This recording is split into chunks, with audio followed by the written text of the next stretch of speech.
We're good. We're My, rolling. my son played drums, so we heard a lot of that drum practice action around our place. Kenmore City Council is now in session. Will the clerk please take the roll? Deputy Mayor Herbig, Here. Councilmember File, Here. Councilmember Shrubnik, Here. Councilmember Marshall, Present. Councilmember Curtis, Present? Councilmember O'Kane,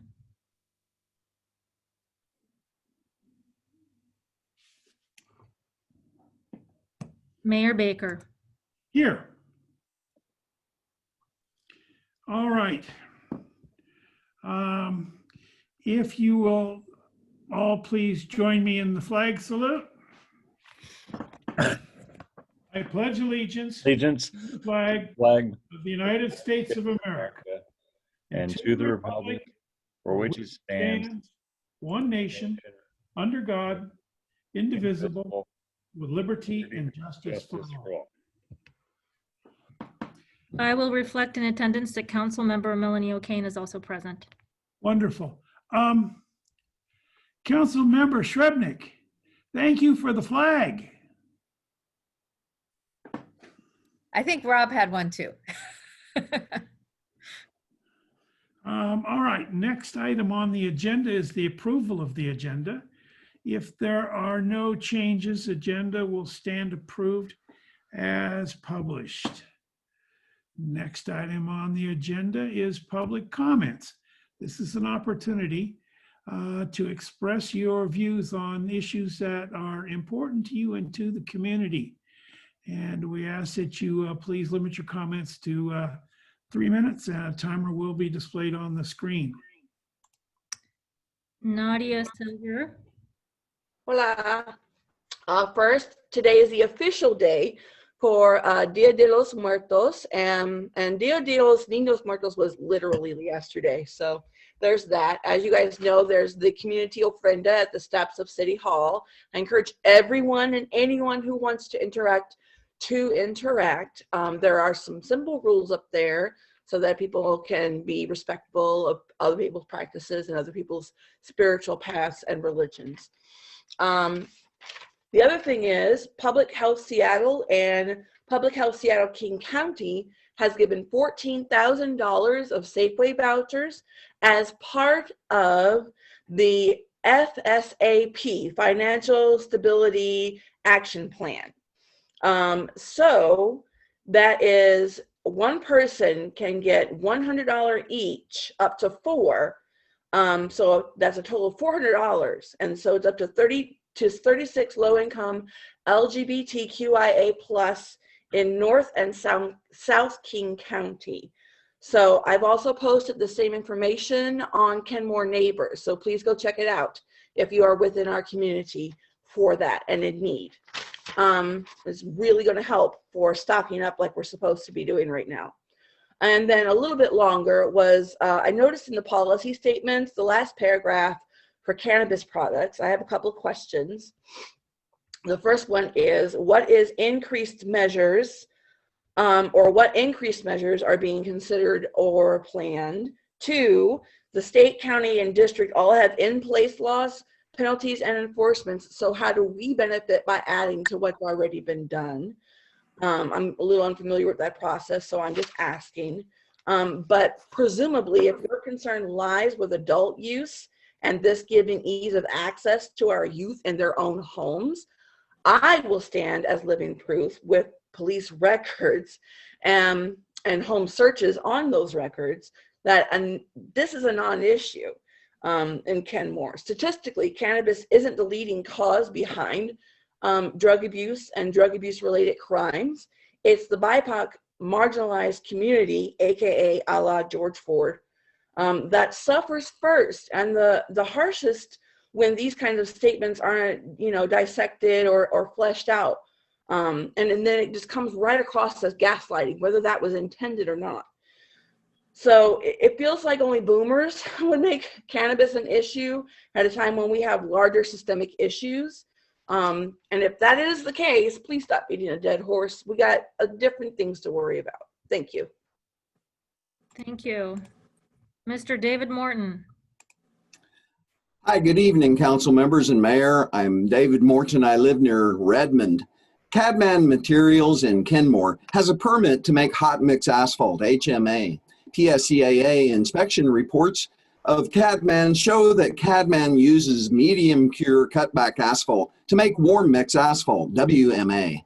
PSCAA uses Chapter 11.1 of the EPA document AP42 to estimate Cadman's air emissions. However, the method described in Chapter 11.1 applies only to a facility making HMA from performance-graded asphalt cement. This method does not apply to a facility. Since Cadman's process involves the evaporation of large volumes of jet fuel solvent from cutback asphalt, PSCAA should be using estimation methods like those in Chapter 4.5 of AP42 to calculate Cadman's air emissions. Because Cadman uses cutback asphalt, Cadman's actual levels of VOC air emissions are likely hundreds, if not thousands of times higher than PSCAA's estimates. Evaporated airborne jet fuel vapors can harm you. The effects of exposure to the vapors depend on the dose and the duration. Jet fuels are colorless, flammable liquids containing chemicals that can easily evaporate into the air under the heating, mixing, and airflow conditions of a heated drum mixer plant like Cadman. In the air, the chemicals may form other harmful substances. It's likely that you're breathing jet fuel vapors if you're downwind from Cadman while the plant is heating and mixing with cutback asphalt. Into your lungs, large amounts of some of the chemicals can easily pass into your bloodstream, and the chemicals in the fuel will be distributed throughout your body to your fat, brain, lungs, and liver. Humans who have inhaled jet fuel vapors have suffered harmful effects on the respiratory tract, gastrointestinal tract, and nervous system. The observed effects include cough and difficulty breathing, abdominal pain and vomiting, drowsiness, restlessness, and convulsions. Laboratory animals which have inhaled jet fuel vapors developed liver damage, decreased immune response, impaired performance on neurological function tests, and impaired hearing. Children exposed to jet fuel vapors have reported effects including coughing, pneumonia, shortness of breath, vomiting, fever, unconsciousness, drowsiness, and irritability. Chronic exposure to this kind of air pollution is associated with a wide range of adverse health effects and a decreased quality of life. Thank you. Thank you, Mr. Morton. Stacy, and would you kindly state your name and city of residence for the record? Hi, Stacy Valenzuela. Thank you, City Council, especially Councilman Member File, to show veterans of Kenmore that you care by celebrating Veterans Day with the proclamation and raising of the POW flag will go such a long way. Many veterans have mentioned how much they appreciate flag etiquette to show them and their families Kenmore love, honor, and respect. We need the city to help keep seniors aging in place as well, which includes no increases of property taxes or utility taxes. We appreciate it is the funding to support the home fleet in our community. Food and certainly is definitely at an all-time high. We need the city to trim overhead during this pandemic crisis as well. So many residents' incomes are potentially lost, jobs are in questions, grocery prices are at an all-time high, and they're already gouging us. The future is full of unknowns. It's quickly creeping up on 1 year since the initial COVID case. Again, we are in a spike. We need you to strengthen policies to protect our trees, wildlife, and salmon. We need you to work to improve our environment and our quality of air and water. Thank you so very much. Thank you. Dr. Benedict Zinn. Dr. Benedict Zinn.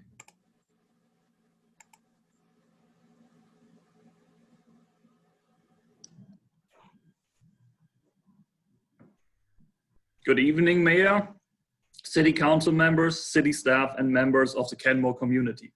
My name is Dr. Benedict Zinn, and I'm the Vice President and General Manager of Cadman. I would like to take this opportunity not only to introduce myself, but more importantly, Cadman to you. Cadman has a long history in Washington. We started to operate in 1936 in Redmond. Today, Cadman is owned by one of the largest building material companies in North America and is a subsidiary of Heidelberg Cement, one of the leading manufacturers of construction materials worldwide. Cadman operates 25 locations between Bellingham, Washington and Canby, Oregon.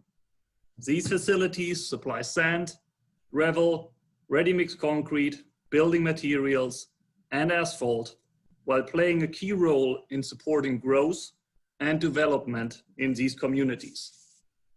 In July of 2017, Cadman purchased the Pacific Northwest assets of Cemex, including the Kenmore Asphalt Plant. The Kenmore Asphalt Plant has continuously operated in the location since 1960.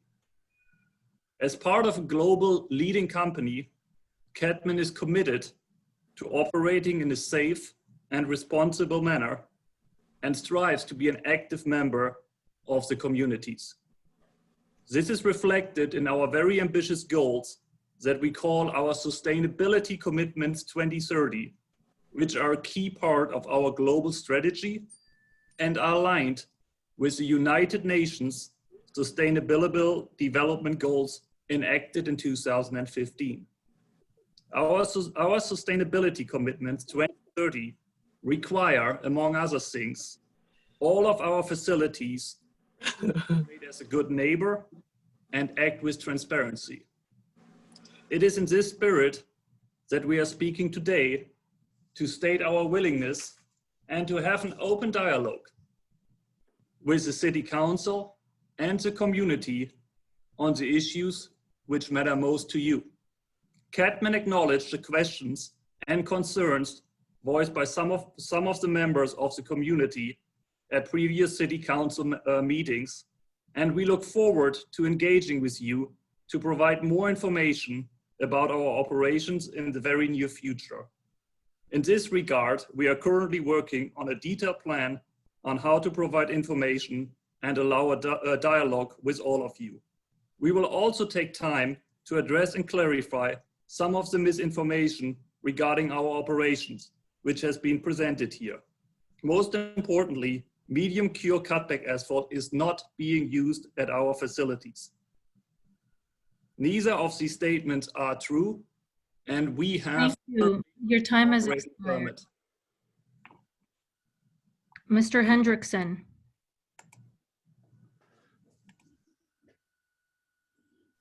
Thank you. Can you hear me? We can. Okay, great. John Hendrickson, Kenmore, Washington.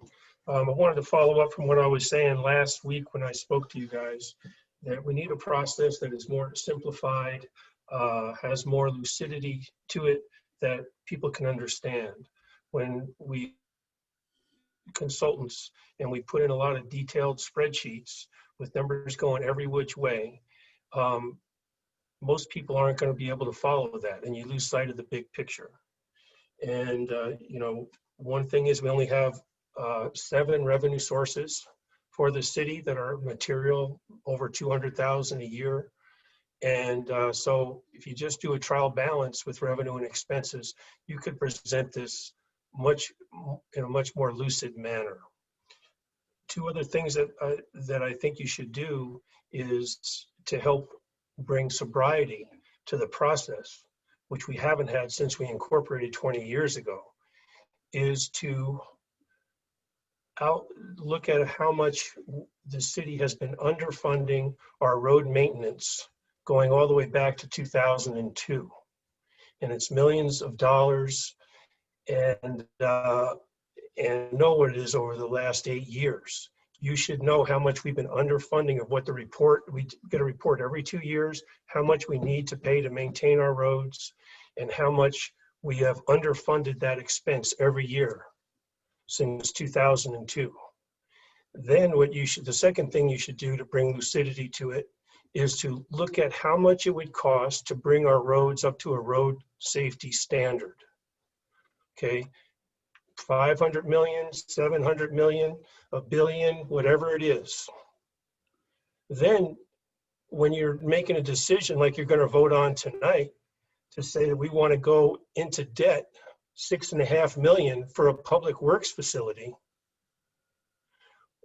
when we had a shared system over with Lake Forest Park, which I think the city scuttled on purpose, you know, you're not thinking clearly, you're not thinking responsibly.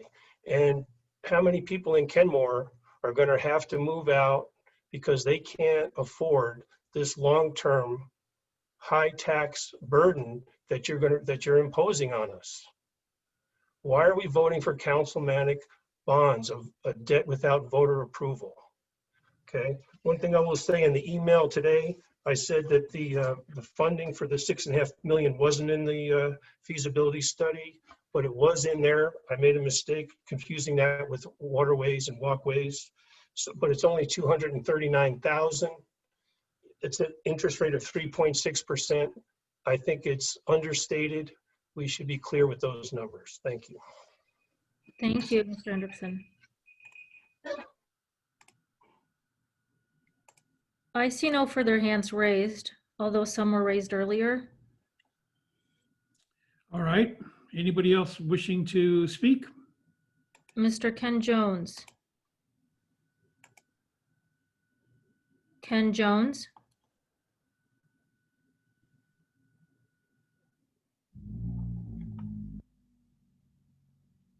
Mr. Jones.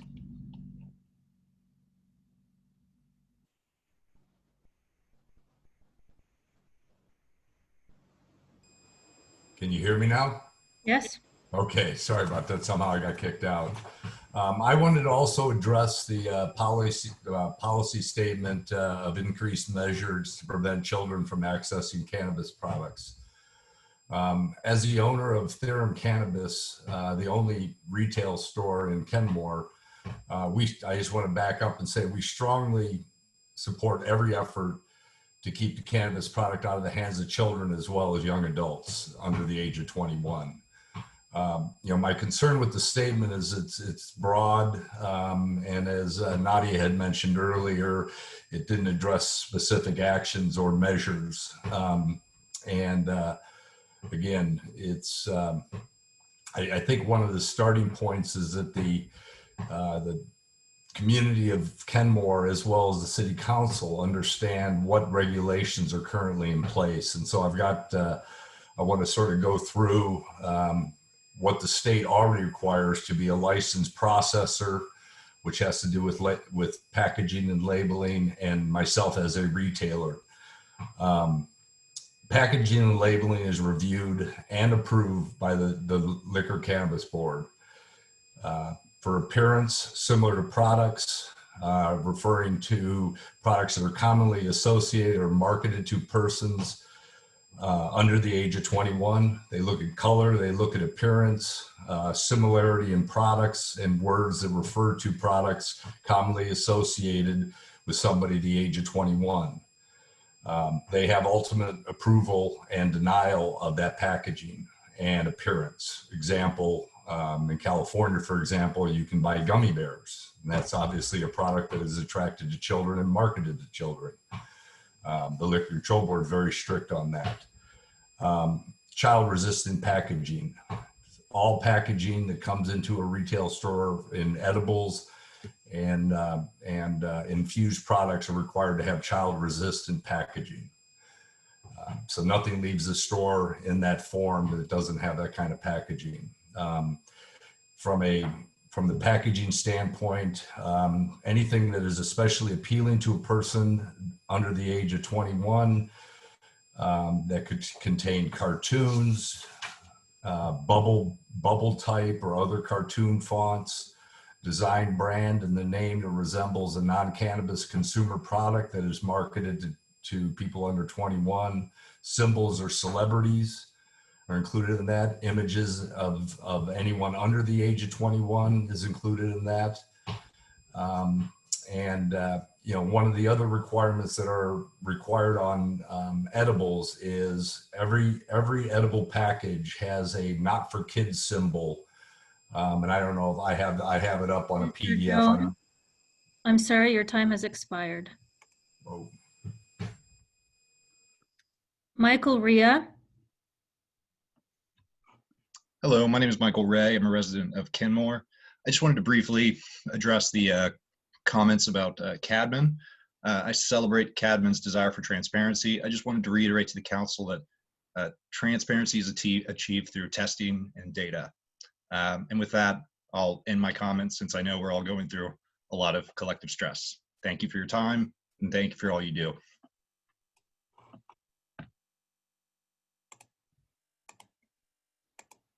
Rose H.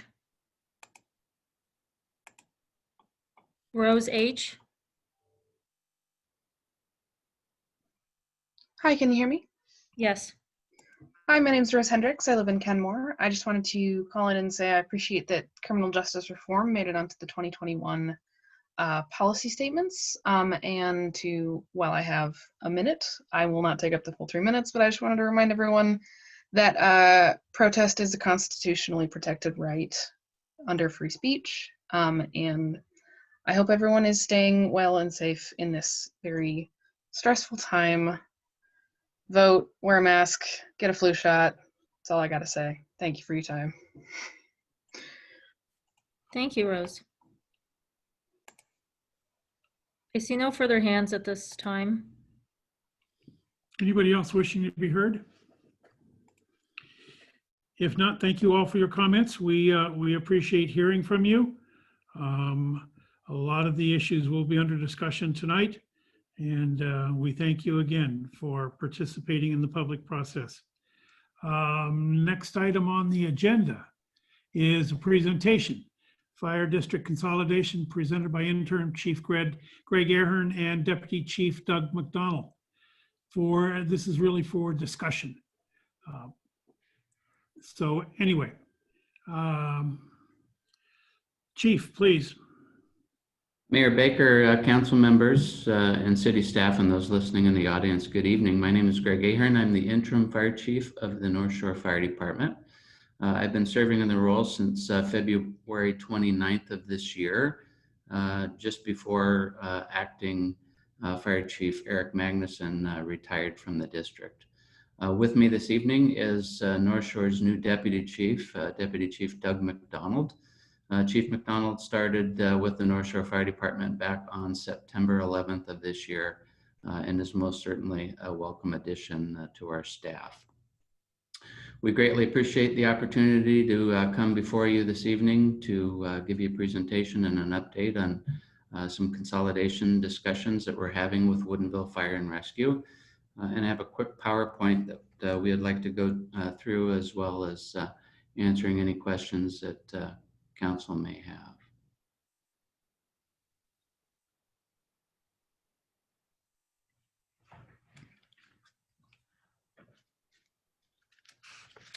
So as it relates to the merger that's being considered by the North Shore Fire Commissioners, they're in discussions with the Woodinville Fire and Rescue Commissioners and moving towards a merger of both districts. To give you kind of an overview of the two districts here, if I can get this going. Pardon me. The North Shore Fire Department, for those that don't know, has about 37,000 people over 10 square miles. We encompass both the city of Kenmore as well as the city of Lake Forest Park. Our highly trained emergency response personnel respond to an average of 3,600 emergencies annually. And Woodinville Fire and Rescue is a like agency. They also have approximately 37,000 people. Little larger geographic coverage of over 30 square miles, and Woodinville's highly trained emergency response personnel responds to just over 4,000 emergency calls on an annual basis. This equates to somewhere in the neighborhood of anywhere from 9 to 12 emergency incidents per day per agency, so very similar in nature. The North Shore Fire Department is always looking for ways to be more efficient for our taxpayer. One of the ways that we do this is by partnerships.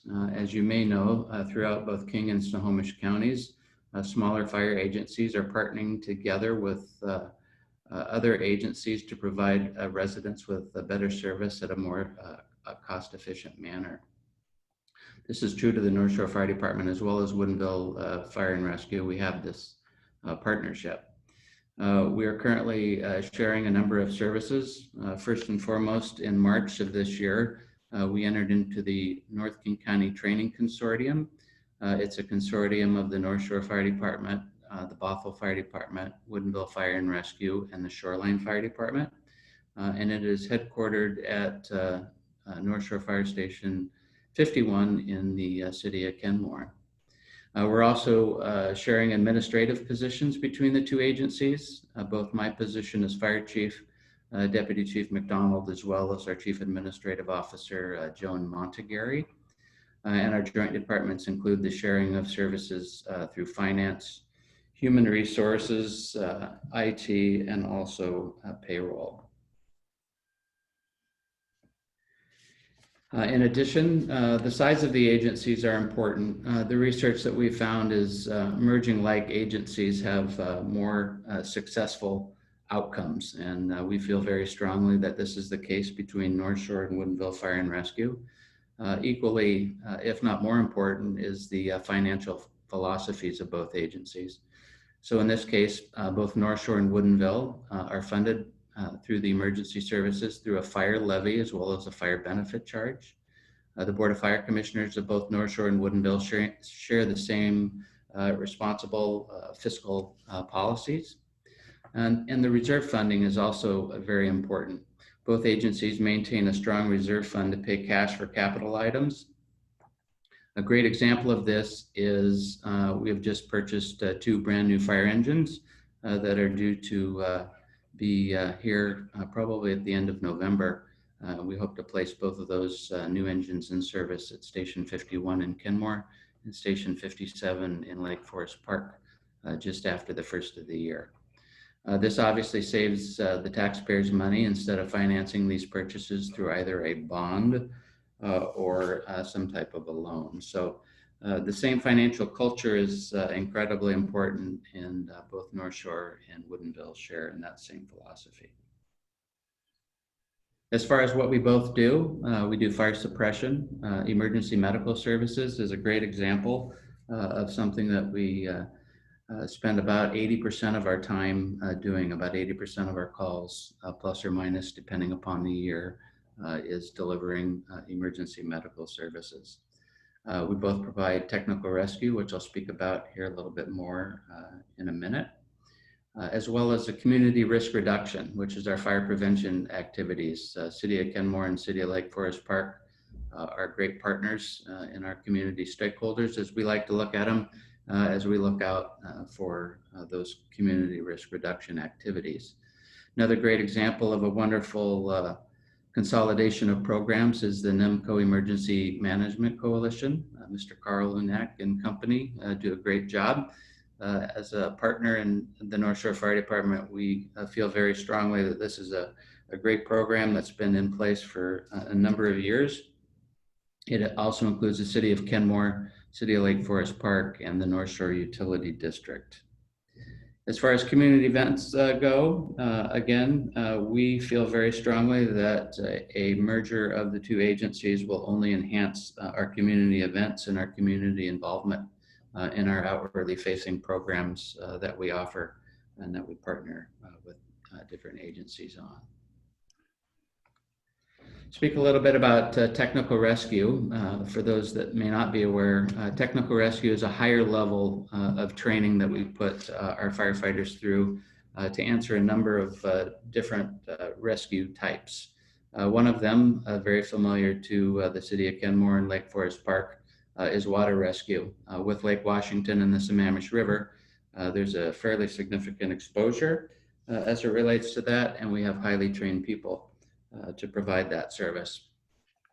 We do vehicle machinery extrication, structural collapse, which is vehicles into buildings, not only or up to and including if we were to have an earthquake, those types of things. Hazardous materials response. This is a program we feel that will be able to enhance. North Shore does not currently have hazmat technicians, however, Woodinville does. And then Wildland Urban Interface, again, a program that North Shore currently doesn't have that Woodinville does. So we'll be able to complement each other specifically to the water, hazardous materials, and the Wildland Urban Interface. Both agencies currently maintain a number of rope rescue technicians, confined space technicians, as well as trench rescue technicians. As far as the North Shore Fire Department is concerned, within the city of Kenmore is Station 51, located on Northeast 181st Street. And over in Lake Forest Park, Station 57 on Brookside Boulevard Northeast. Important to know that we just finished a remodel on Station 57.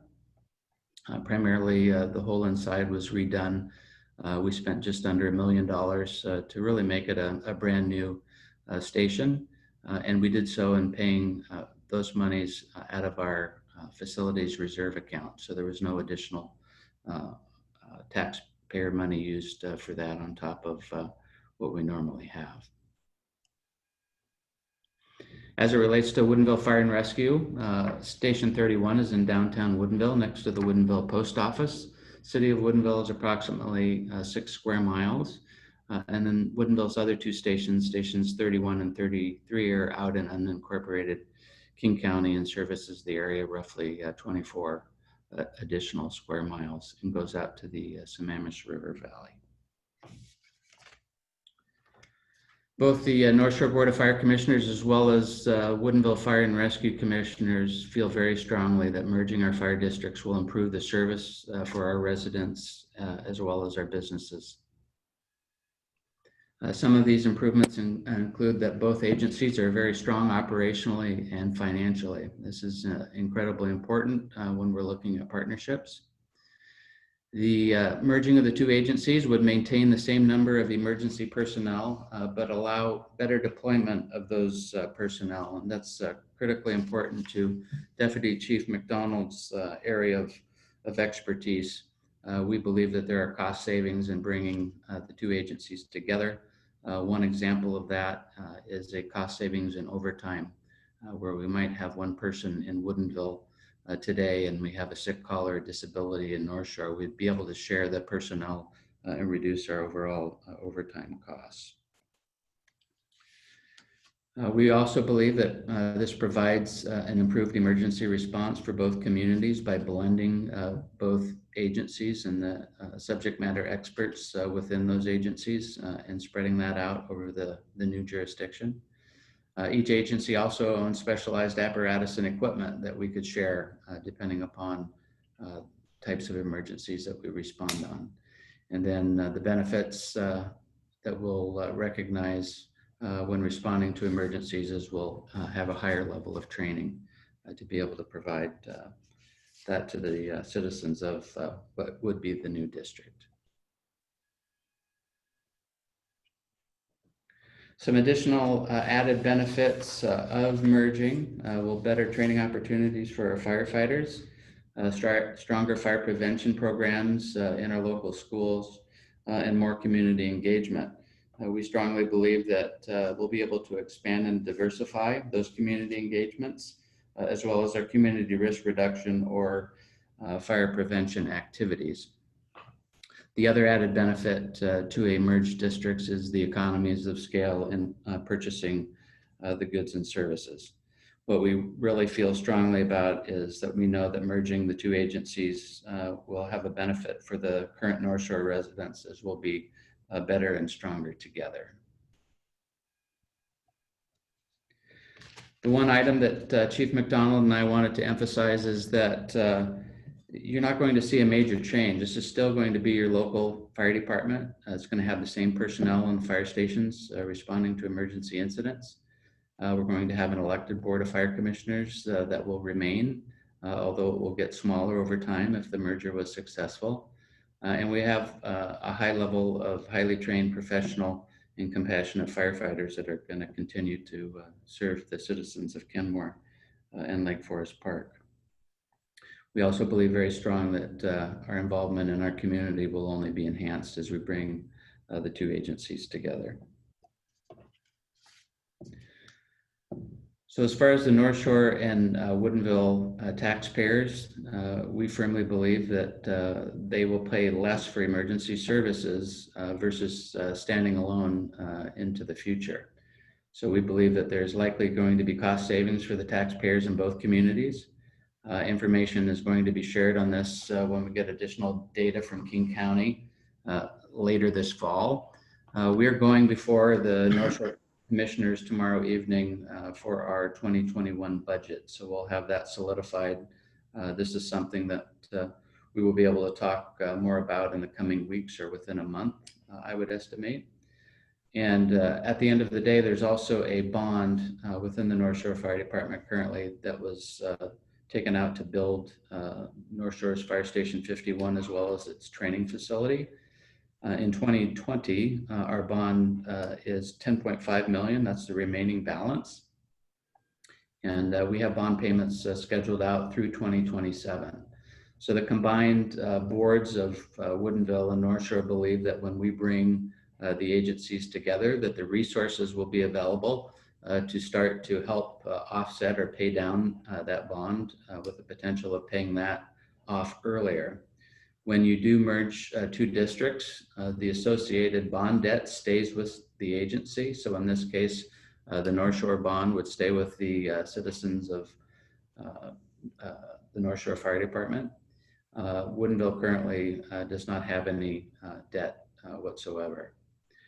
So we also believe that the overall cost to fund future capital items such as the stations and apparatus would be less as well, because we would this would be shared over the more property owners of the larger district. So we believe that we will see not only cost savings now, but cost savings in the future as it relates to each agency remaining a standalone.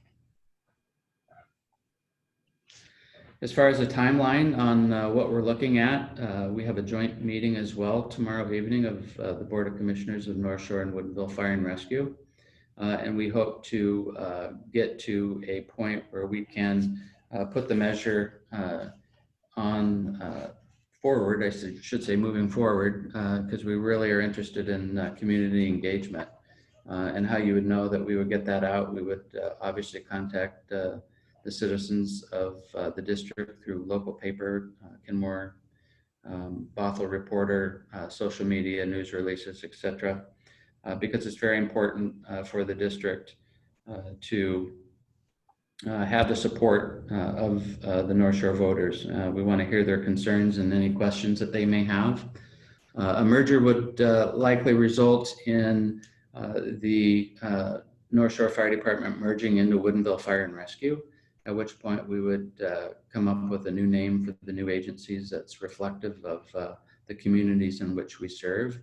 The North Shore Fire Commissioners felt it very important that we have the North Shore voters be able to decide whether they wanted to merge into Woodinville Fire and Rescue or not. And really the only way to do that in this merger case is to have North Shore merge into Woodinville.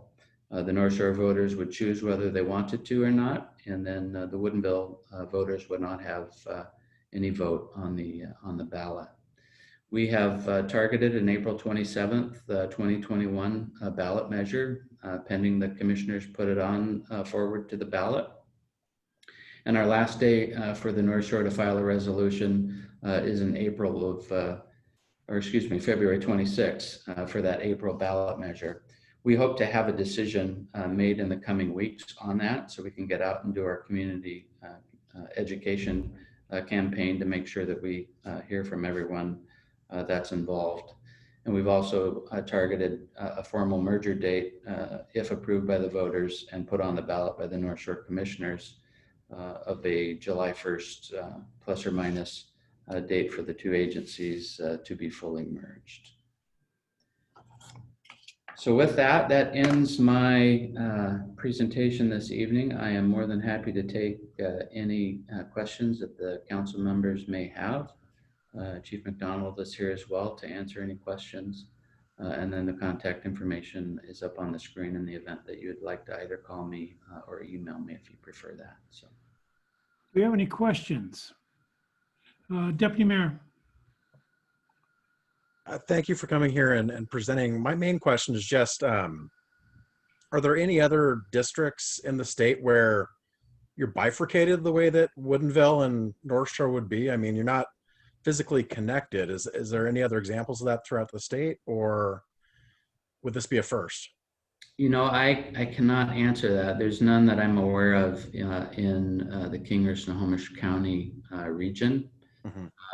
The statute changed several years ago as it relates to not having to share a contiguous border. We firmly believe that just because we don't share a border, that we can still recognize those cost savings, both operationally as well as administratively in the sharing of the administrative resources. Okay, thank you. Councilmember Curtis? One comment and one question. So one concern. Again, I see lots of efficiencies in financial and use of personnel. My concern is how big Woodinville is and the fact that there's a Bothell in between. If a lot of fire services are required way out in Woodinville, how good is the coverage going to be for somebody to get back to Kenmore fast enough? And then the second question was, why do the Kenmore people get to vote and Lake Forest Park, but not the Woodinville people? Thank you, Councilmember Curtis. Those are both great questions. Your first question, sir, related to the responsive emergency apparatus. So anywhere you go within really King County and Snohomish County included, we use what's called closest unit. So regardless of the patch on the fire apparatus door, it's the closest unit that would go to the emergency. So in the case of your example, where there's a larger emergency out in the eastern portion of Woodinville, we would not be pulling North Shore resources through Bothell to respond to that emergency. We would likely get automatic aid is what we call it, from Duval, Redmond, Kirkland, Bothell, long before that. So it's the closest unit to the apparatus. It's all done by satellite and automatic vehicle locators through a CAD system that dispatches the closest unit to the type of emergency. Thank you. You bet. And could you repeat your second question, sir? I neglected to write that. Why are Kenmore voters getting to vote and Woodinville not? Thank you. So by statute in merging districts, that's just the way that it goes. And what was important for the North Shore commissioners is that the citizens of the fire district got to vote. If we would have went the other way, Woodinville into North Shore, it would have been the Woodinville voters voting into the North Shore Fire Department and becoming the new name. Thank you. Councilmember Shrubnik. Yeah, thank you for coming and presenting. This was very informative. I had a similar question to Councilmember Herbig, but it was addressed. But I do have an additional one. It seems like the benefits for the residents can come in one of two ways or both. One is, same cost and better service, or reduced cost and at least same service. It sounds like from your presentation that there might actually be both reduced costs and some improvements in service, which would be amazing. So I guess I wanted to just get your feel on that. And then the follow-up is when would we know more concretely about the costs or cost reductions to the residents? Thank you. Those are both great questions. Again, as far as the enhancement in service for the same or lower cost, when we do our financial analysis and looking out both as standalone agencies as well as a combined agency, there's a cost savings or a more efficient. And a lot of these are captured administratively as it relates to the salary and benefits for the administrative personnel that Woodinville has and North Shore has in bringing the agencies together one fire chief, one deputy chief, those types of things, etc. We are in the process of that financial analysis. We got our assessed value numbers from the county today. And we didn't want to talk about numbers per se until both boards take action on their independent budgets at tomorrow evening's meeting. The uniqueness of the two agencies coming together is that the fire commissioners, currently 5 in North Shore and 5 in Woodinville, would become 10, and through attrition, it would eventually get down to a 5-member elected board of fire commissioners over about a 5-year period.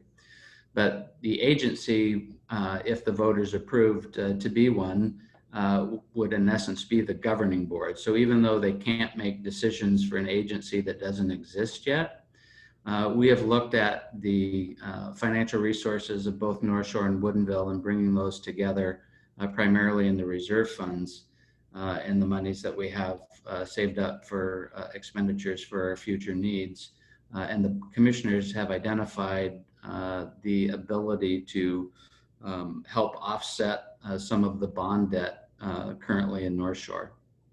To give you an idea of our bond obligation for 2021, it's just over $1.3 million. And when we look at an overall effective tax rate, the recommendation going before the board tomorrow will be to raise that 1.3 million is 15 cents per thousand of assessed value. So we believe we will be able to reduce that number. What exactly that number would be determined by the combined board once the agency becomes one. Any other questions? So is the North Shore Commission in complete agreement with this merger? My understanding is there's some dissent.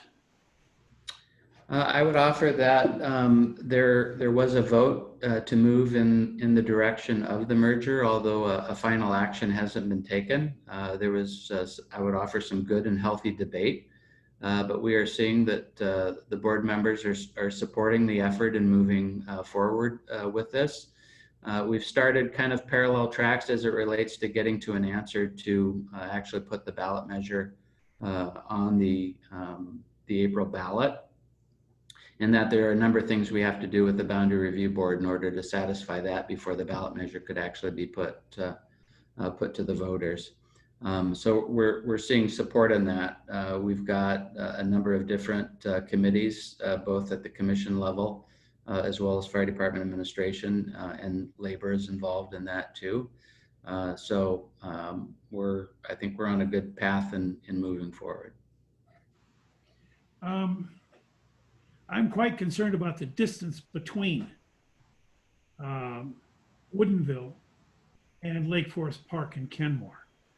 It seems like if we ever need to send somebody to you, and I know there's agencies in between with Bothell and Kirkland, but it just seems like a pretty big distance to have to go. Yeah, so the only time again that we would pull resources from North Shore into Woodinville or vice versa would be on a larger type event. So give you an example, the Shoreline Fire Department has 3 stations, North Shore has 2, Bothell has 3, and Woodinville has 3. So any large scale emergency event is getting automatic aid anyway, and it's going to get that closest unit. A large fire, for example, within the city of Kenmore would get resources from North Shore, Shoreline, Kirkland, Bothell, and Woodinville anyway. So we don't see that changing. We're certainly not going to compromise the service delivery piece to bring somebody from a jurisdiction or a station further away that's in service and available to respond to that emergency. So those won't change.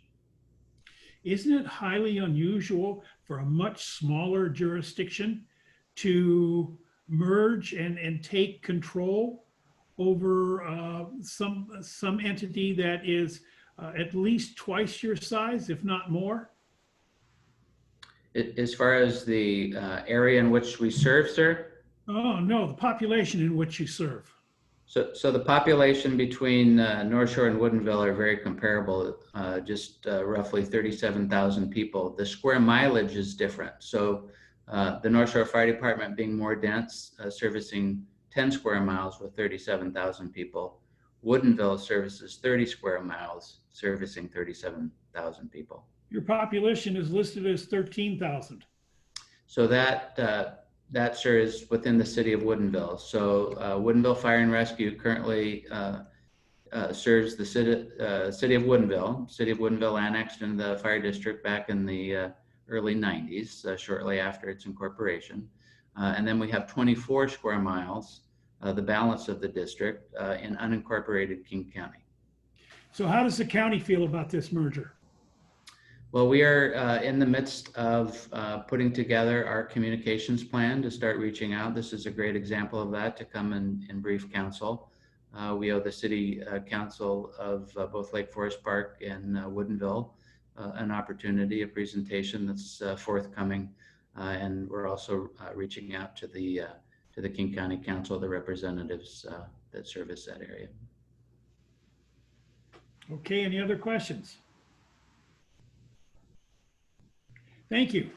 Thank you very much. Appreciate the opportunity. Thank you. All right, next item on our agenda is the consent agenda. Is there a motion? So moved. Seconded. Moved and seconded. Any discussion? All those in favor say aye. Aye. Aye. Opposed? Hearing no opposition. Any abstentions? Hearing no opposition, the consent agenda is passed unanimously. Next item on the agenda is the 2021 state legislative agenda. Mrs. Murray and Mrs. Helder.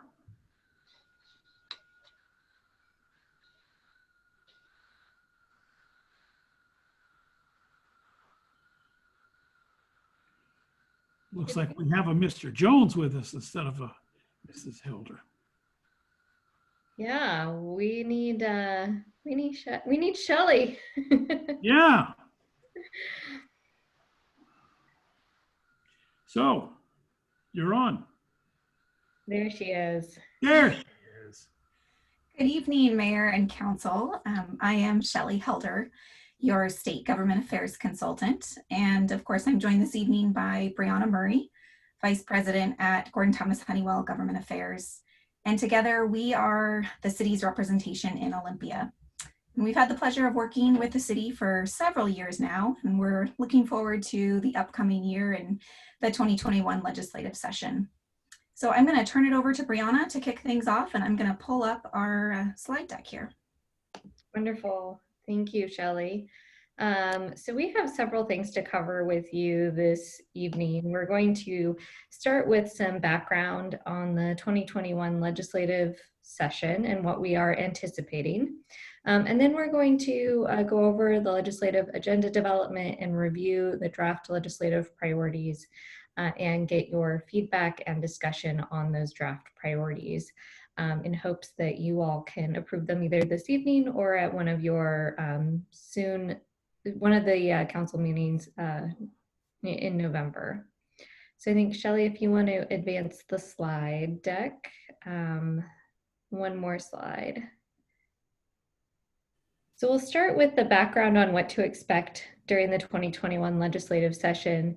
So earlier this year, in the midst of the lockdown associated with the COVID-19 pandemic, there was a lot of attention in the media and a lot of discussion around a special session. There were several legislators that were calling for a special session to occur prior to 2021.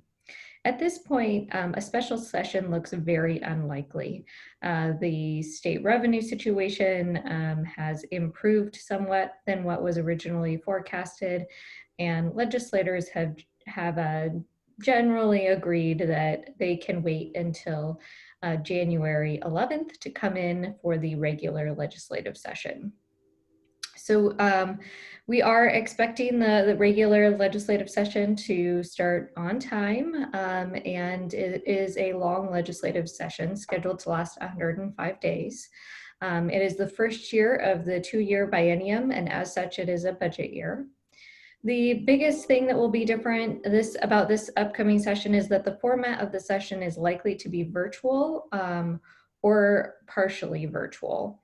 The latest rumors that we're hearing is that the House is likely to be 100% virtual after coming in for changing the rules. So there will be a small in-person component at the beginning of session. However, the Senate is likely to do all of their committee meetings in a virtual format, but continue to vote on the floor in a at least partially in-person format. What this means is that the legislature's ability to take on complex policy issues will be more limited. Legislators are being encouraged to limit the number of bills that they choose to introduce, and committee chairs are likely to be directed to limit the number of work sessions or bill hearings that they choose to hold.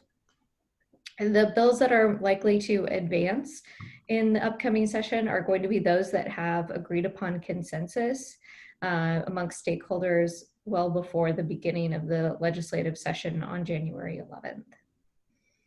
Of course, pending the outcome of tomorrow's election day results, Democrats are anticipated to maintain the majority in both the House of Representatives and the state Senate. It's also likely that Democrats will increase their majority in both of those chambers.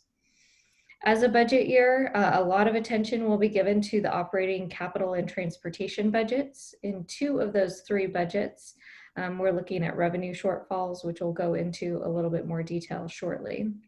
And while there will be a limited number of issues that the legislature will be able to consider in a virtual format, we are seeing some emerging policy issues that are likely to be hot topics.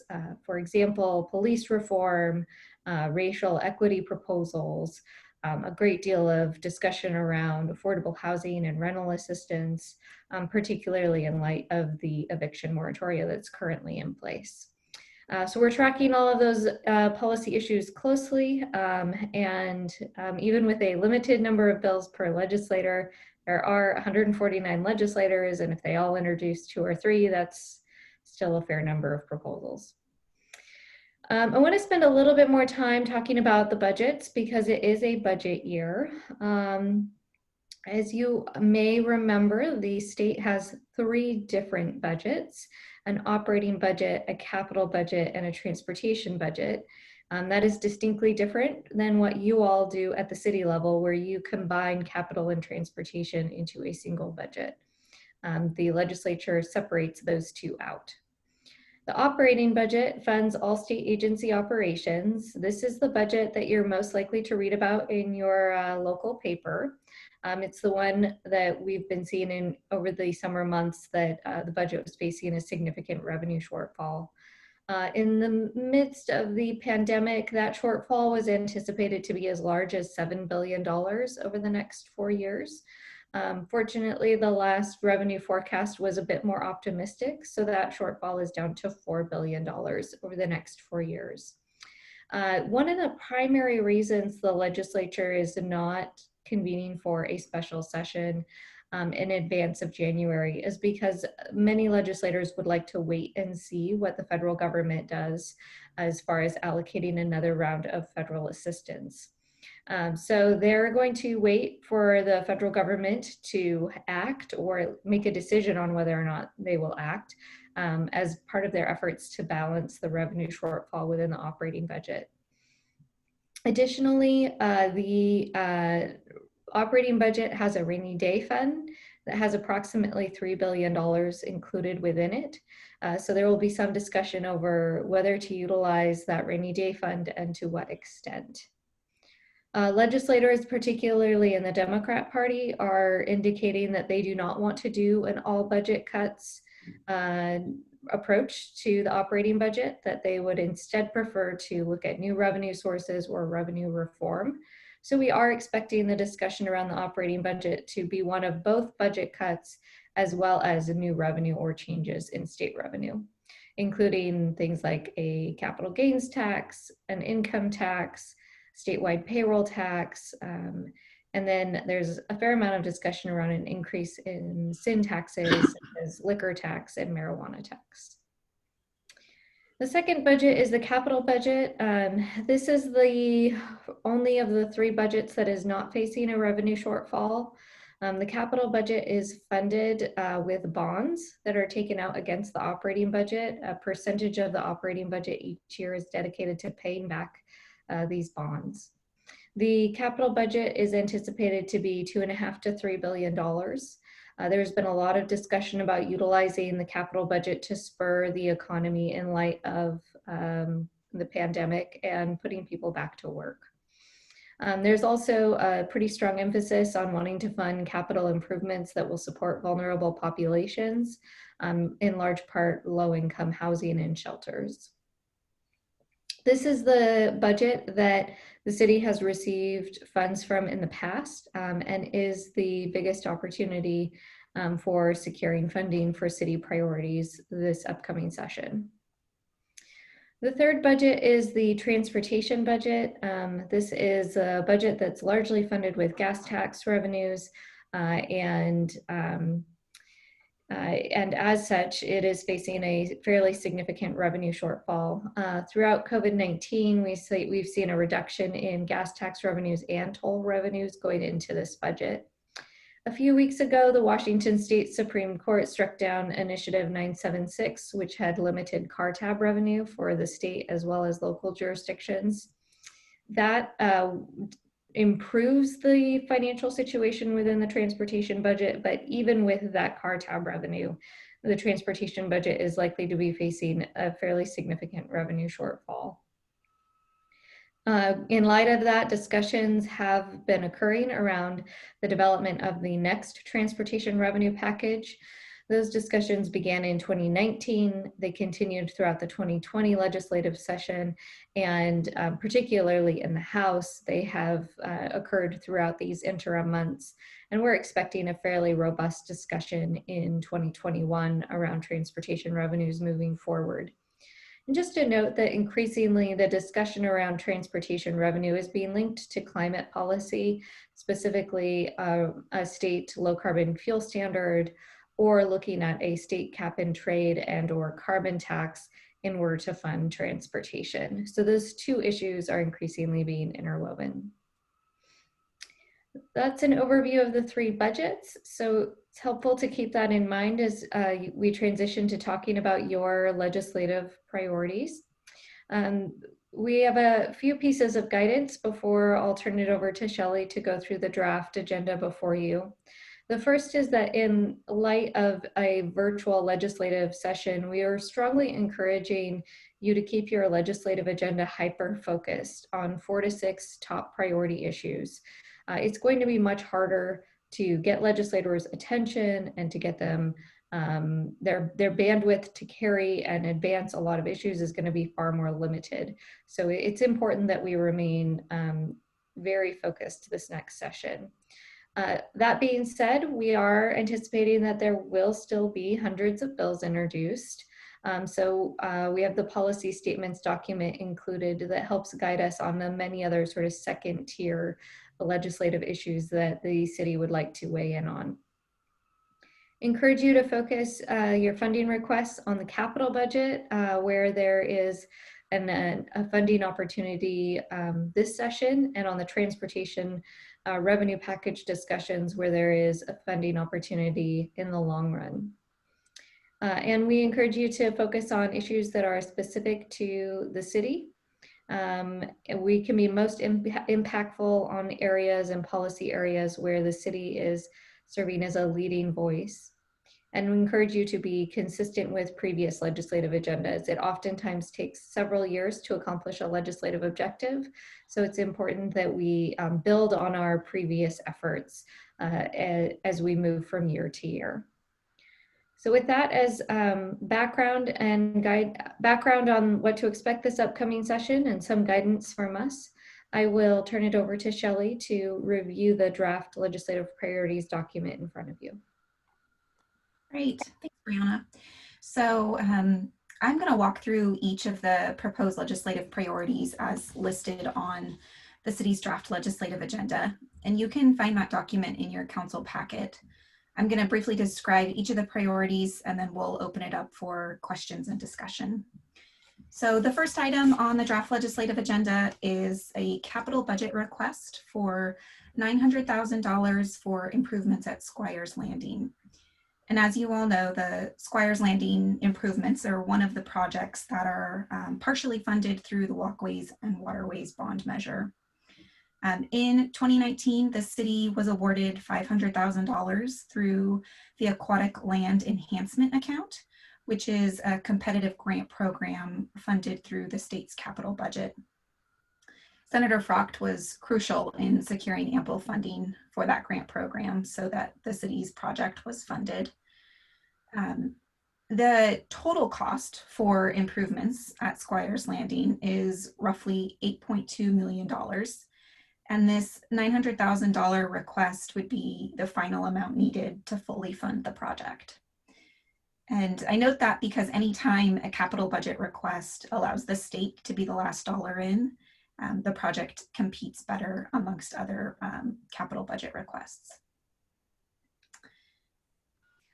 The next proposed legislative priority is to change the state law regarding Clean Air Agency's enforcement authority.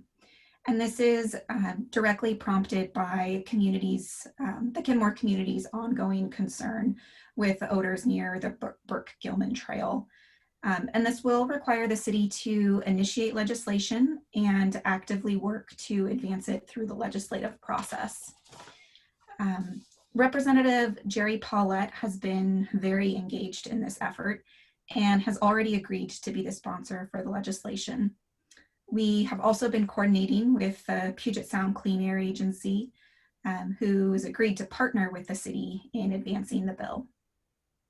If passed, the change to the law will allow the Puget Sound Clean Air Agency to receive and act upon formal complaints from users of public places, such as trails or parks or town centers.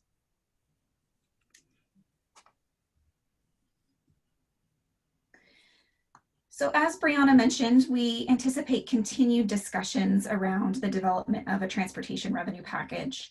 And one of the priorities the city has identified for inclusion in the next package is local revenue for road and sidewalk maintenance and preservation. This is a top priority for the Association of Washington Cities and is coming on the heels of a 2019 legislatively directed report that identified over $900 million of preservation needs statewide, which is over and above the preservation resources that local agencies were already spending. So it was, I think, noted earlier this evening that there is a backlog of maintenance and preservation.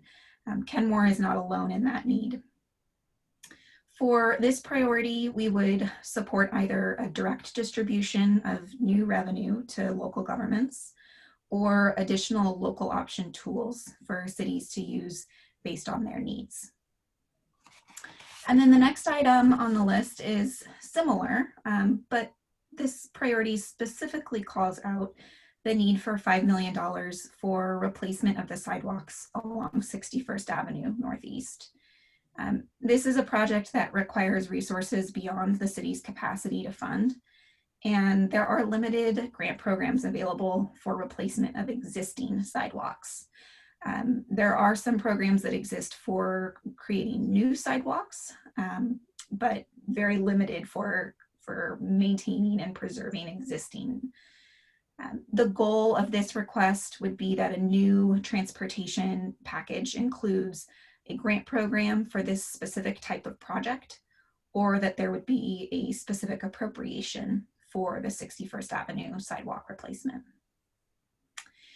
And then the last item on the city's legislative agenda is a statement urging the legislature to lift the 1% property tax cap.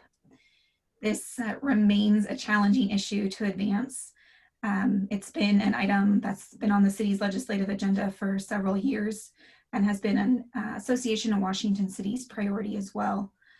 But we continue to highlight the need for a solution to this law, since it cripples the fiscal sustainability of local agencies. As Brianna mentioned, in addition to those top priorities, the city also has a policy statement document, and that includes statements on policies that impact the city and are frequently discussed during a legislative session.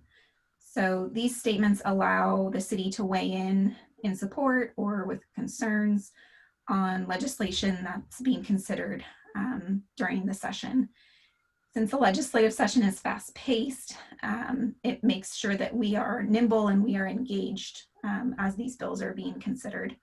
It also equips our delegation to know what issues are most important to the city. For those of you familiar with the previous versions of this document, most of the statements are carryover from past years, but there are a few topics that have been added. For the sake of time this evening, I don't plan to review each of the statements on that document, but I did want to highlight the topics that have been added. Those are the items listed on the screen in bold. And of course, this policy statements document is included in the council packet. So you can look there to see what these specific statements say. So with that, I will stop and open it up for questions and discussion, and then we can talk about next steps. Questions, Councilmember Curtis? So I think we've done a good job of kind of limiting the number and being very focused. I think I have a couple ideas that might make our arguments a little stronger. So one under legislative agenda, Squires Landing. I didn't see anything about salmon restoration in there. So maybe we would talk about habitat restoration, but maybe somehow tying that habitat restoration, salmon recovery, because I think that's part of what we're doing. And then also maybe cooperation with RIA 8 and private groups such as Adopt a Stream. So it's not just us trying to do the whole thing, but we work with others. And then under the 61st Avenue legislative agenda, I didn't see anything there that really said, what's the focus of this? And I think the focus should be safety, particularly ADA and accessibility. So I think that could be made a little stronger statement. And then under the policy statement, the cannabis issue, I think the issue is it's sort of vague. And I think to say something about safety, so the goal is safety for children so they don't accidentally get the cannabis. And I would also love to add children and teens. And I know that as one of our speakers said, it's already covered in the law, but if there's something that makes it safer for children and teens, I'd be happy. But right now, I think it's unclear what we're trying to accomplish with that statement. Thank you. I definitely took notes on all of that. Deputy Mayor. Yeah, I have, I think, two main things. One, I really think I was actually surprised to look at this and not see any highlight of preserving our TBD funding. I think, frankly, I think every city, especially cities like Kenmore, where we voted, I think, almost 57% against 976, should be taking a very strong stand saying that we oppose any efforts to legislatively pass parts of 976. I think we learned the lessons from 2000 when the legislature went back into special session to pass Hyman's initiative after it was tossed out. I don't think the legislature should follow that same path again this year. And at least for Kenmore, it's a huge chunk of our roads maintenance budget. It's something like 70% of our roads maintenance budget last year was paid out of those car tabs. And so losing those and because of things getting reworked or something, I think is unacceptable at the city level. So I'd like to add something in there, and I'd like it to be in the agenda, not just larger topics, but I think we need to make a strong statement about standing against, we oppose something like, we oppose any efforts to legislatively pass any parts of I-976. And if any of the tools available to local municipalities are reduced, that other tools are made available to keep jurisdictions whole. It's not just our TBDs, it's also all the work we did on ST3 as a city with our allied cities to get BRT going on 522. That's, that's facing, Sound Transit is facing funding issues because of 976. If the legislature goes in and monkeys around with car tabs, that could affect Sound Transit. There's a lot there, and I think we should be taking a very strong stand opposing anything that's going to walk back what the courts just rejected. I would also, frankly, I don't see a city nexus with the cannabis products thing. It really caught me as being left field. I don't think it's particularly a city project. This sounds to me like something that maybe the mayor brought back from the Department of Health or Board of Health or something. I haven't heard of any spate of children getting into cannabis products in Kenmore.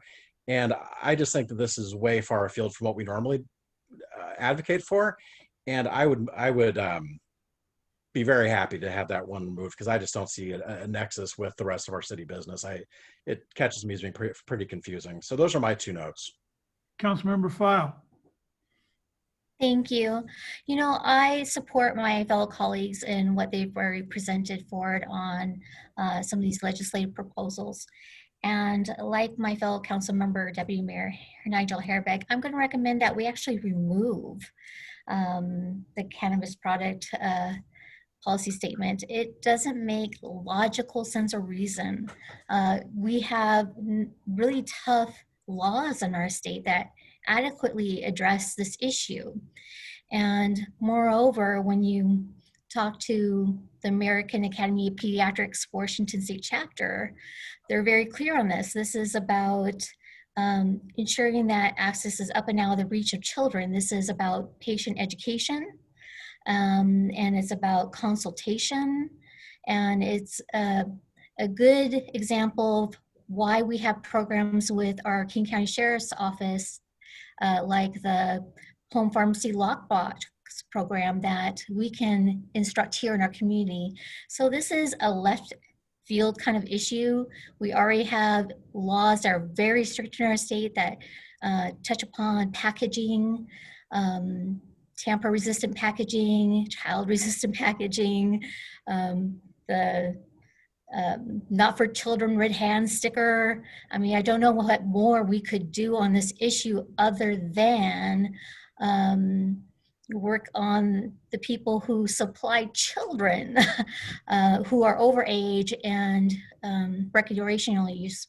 But more importantly, we have an agency here in Kenmore that functions responsible within our community as a business owner, and also participates in university research with the products that they provide to that research program. I do not know that I would want to get in the way of that. So therefore, I'd like to make a motion that we actually remove that item. It's erroneous, it doesn't make sense. I'd rather have our legislators focus in Olympia where it matters. So I made a motion. Are we editing this document tonight? Was that the plan, or were we just giving feedback and having something We're get brought giving back? feedback and possibly passing. Okay. Well, then I made a motion to remove the item. I mean, I'll second it. Thank All you. right, Councilmember O'Kane. Yeah, just for discussion, every item on the policy statements was something that I'd heard of as an issue before, and something that I know our city's been working on directly. Where the cannabis issue was not familiar to me, and I think there are much higher priority things to include. Everything on this statement list I believe in strongly. So I'm very comfortable with removing the cannabis issue. I do care about safety with the use of cannabis, absolutely, but I don't think it's a priority for our policy statements. Just a quick side on the side, I just want to make one statement. Thank you to Councilmember Curtis for drawing attention to salmon recovery and RIA 8. I really do I would like to echo his statements on those 2 issues, including them with climate change and stewardship. So thank you. Councilmember Marshall.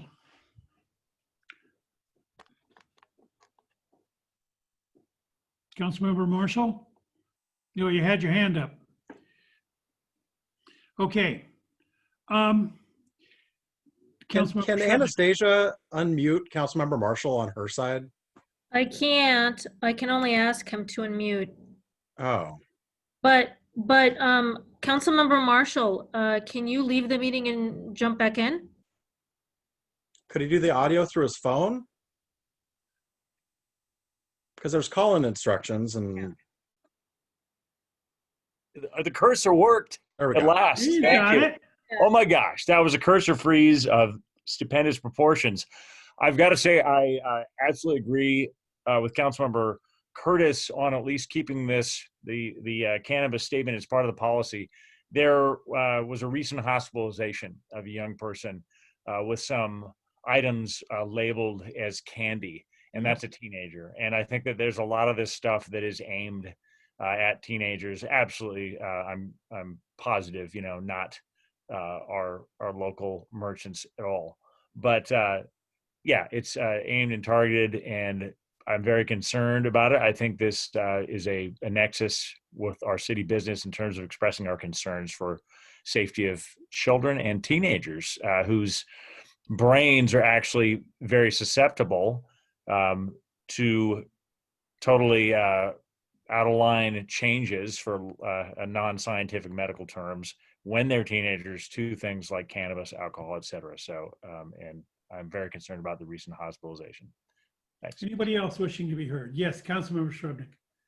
Yeah, I don't know whether we're just stuck now on the cannabis issue. On that one, I don't have really strong feelings either way, but it did seem to come from left field, and we already do have pretty strong laws, so I'm totally comfortable with removing it unless we study it a lot more and think about it together.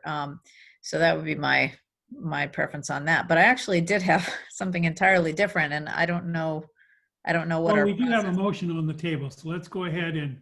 Okay, so now we're stuck on the Come cannabis. back to you. Okay, well, when we get off of it, I have another comment. Yeah, anybody else wishing to be heard? I see you, Councilmember File. So let me give you a little background on this. First of all, it's on the second page, which is the legislative team, Shelley and Brianna, look at things going on, and if they see something, they'll just sign in favor of it. There's no legislation plan, there's no support, there's no us drafting anything, there's no us looking for sponsors, any of that. We have a big problem in the county. On the Board of Health, we are looking at passing legislation in the county, countywide, to ban colorful candies.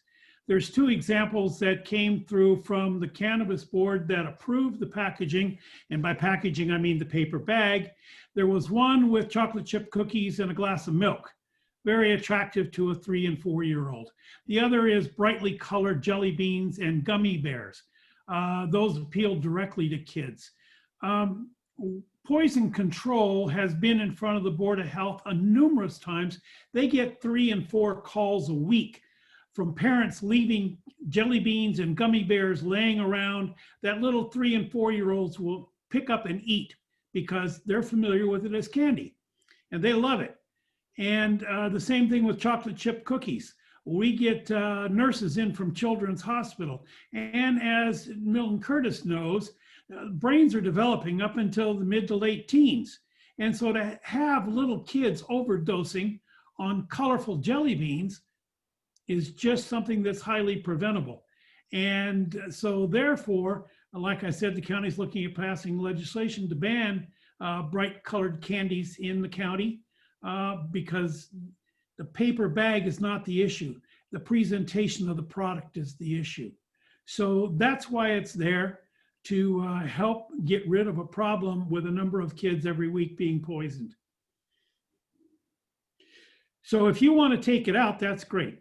We're probably going to pass it countywide, but I think it would be much better than what happened with the medicine take back program, where the county passed the medicine take back program, and then Snohomish County passed it, and then Pierce County passed it, then Kitsap County passed it, and the drug companies all of a sudden took a look, and they didn't want 40 different counties passing 40 different legislations, so they passed it in the city. And we're hoping that the same thing happens with bright, colorful candies. I'm not against jelly beans. I'm not against gummy bears, but you can sure change the color to make them not attractive to kids. And that's what we're in favor of, and that's what we're trying to do.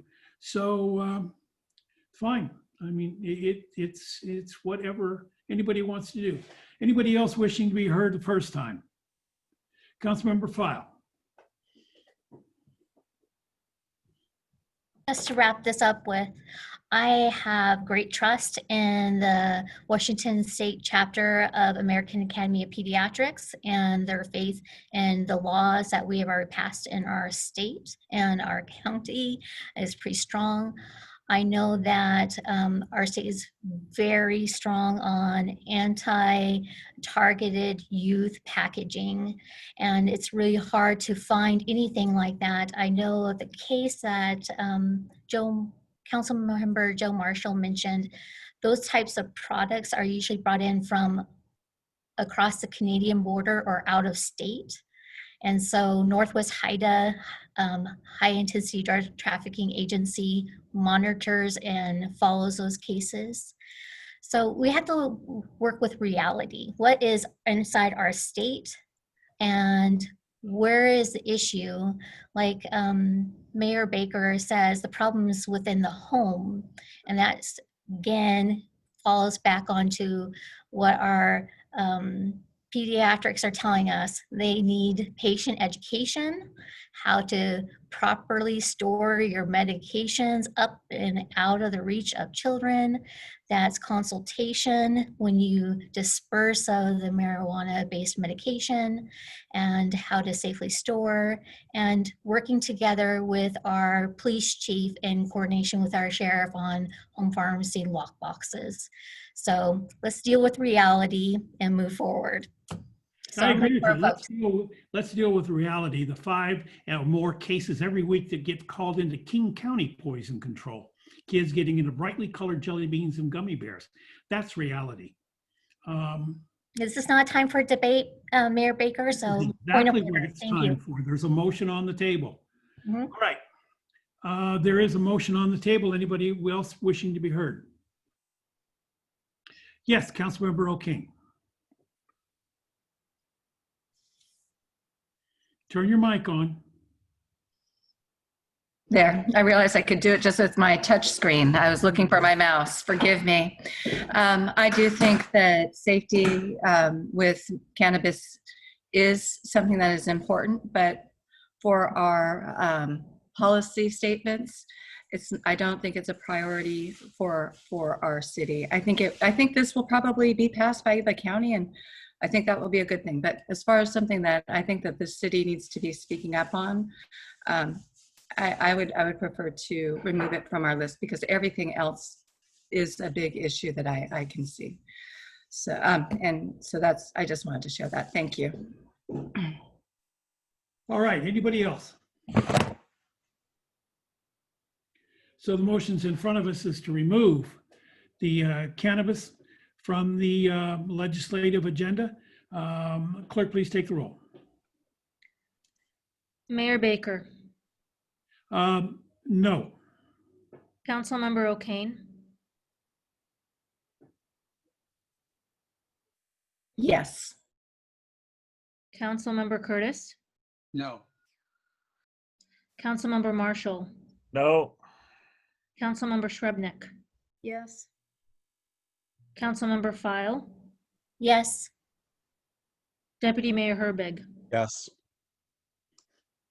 All right, motion carries 4-3. Now, what do we want to do with the agenda itself? If that's the only change, we voted to remove it. Do we want this brought back again, or do we want to pass it tonight? I think there's probably some more discussion to be had on other things. Only 2 or 3 of us have spoken since the presentation. All right, Councilman, Mrs. Murray. Mayor Baker, thank you. I wanted to offer some commentary in light of Deputy Mayor Herbig's comments about Initiative 976. And I just wanted to share, I think it's certainly up to council's decision on whether or not to add some language to the legislative agenda around car tabs. But I will just share that following a conversation with the city manager, I did make some phone calls to transportation leadership regarding potential car tab reform and actions this upcoming legislative session. And the indication that they provided to me was that any car tab reform discussion would hold cities harmless in some form, and likely honor the car tabs that have just recently been upheld that are imposed by the city. That being said, the legislative environment is a fluid environment. So if you all would feel more comfortable putting a statement on the agenda, that is very acceptable, I think, from my perspective. But I wanted to share with you that we did do some outreach on your behalf to get some more intel around that car tab reform discussion. And I'm feeling pretty confident that your revenues will be maintained.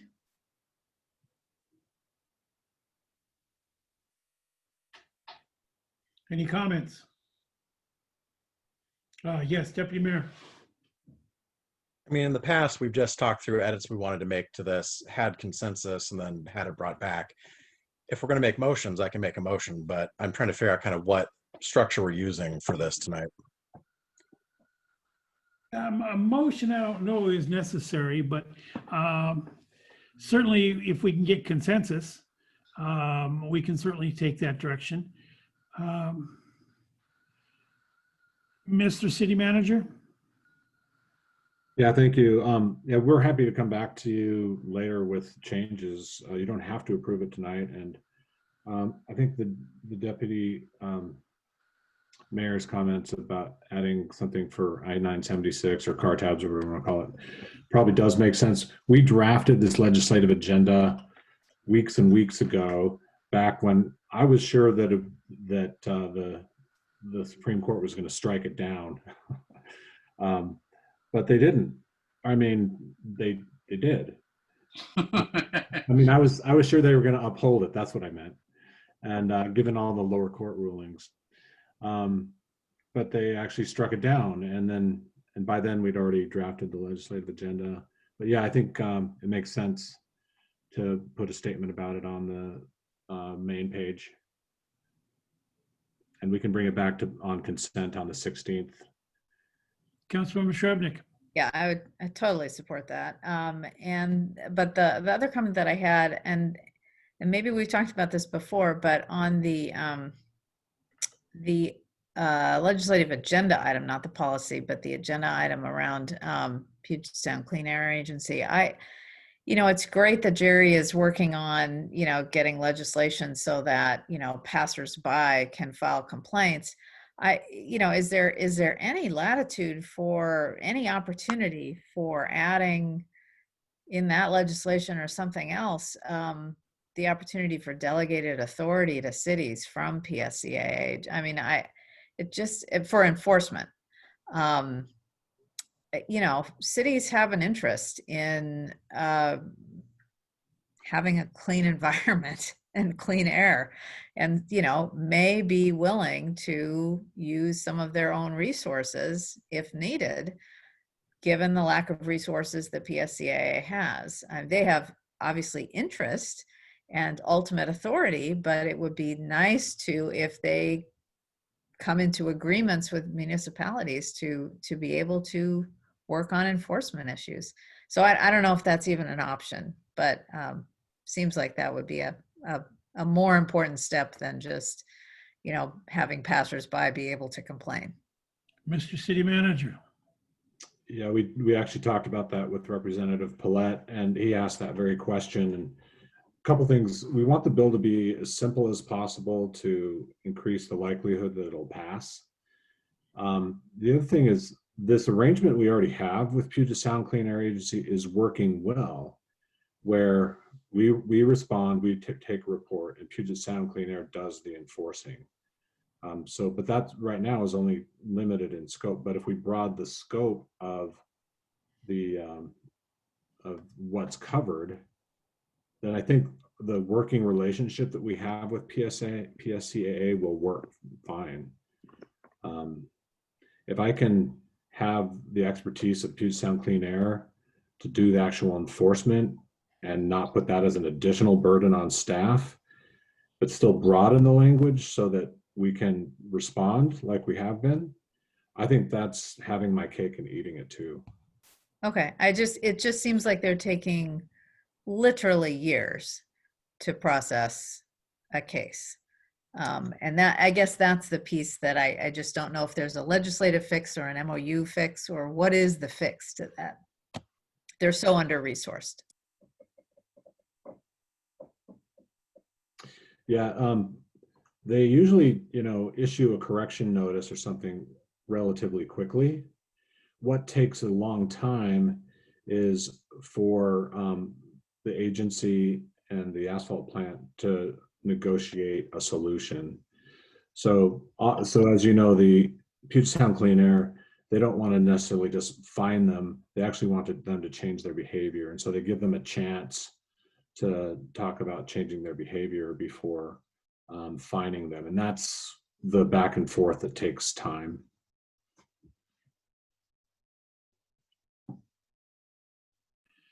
Councilmember O'Kane.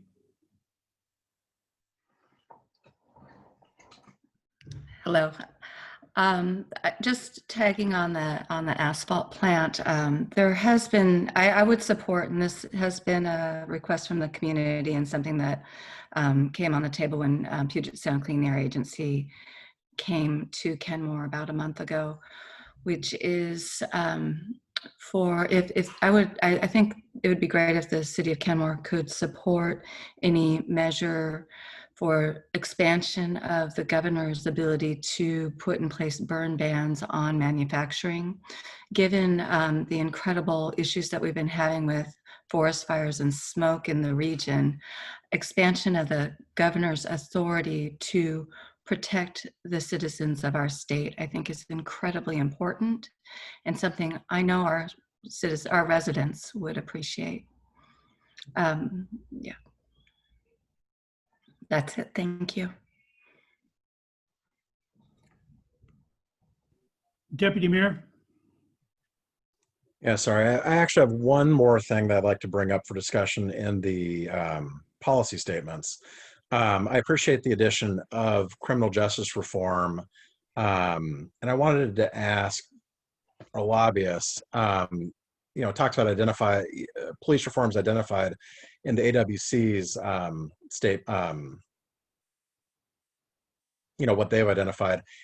Do you know if AWC has taken a position on eliminating qualified immunity for law enforcement?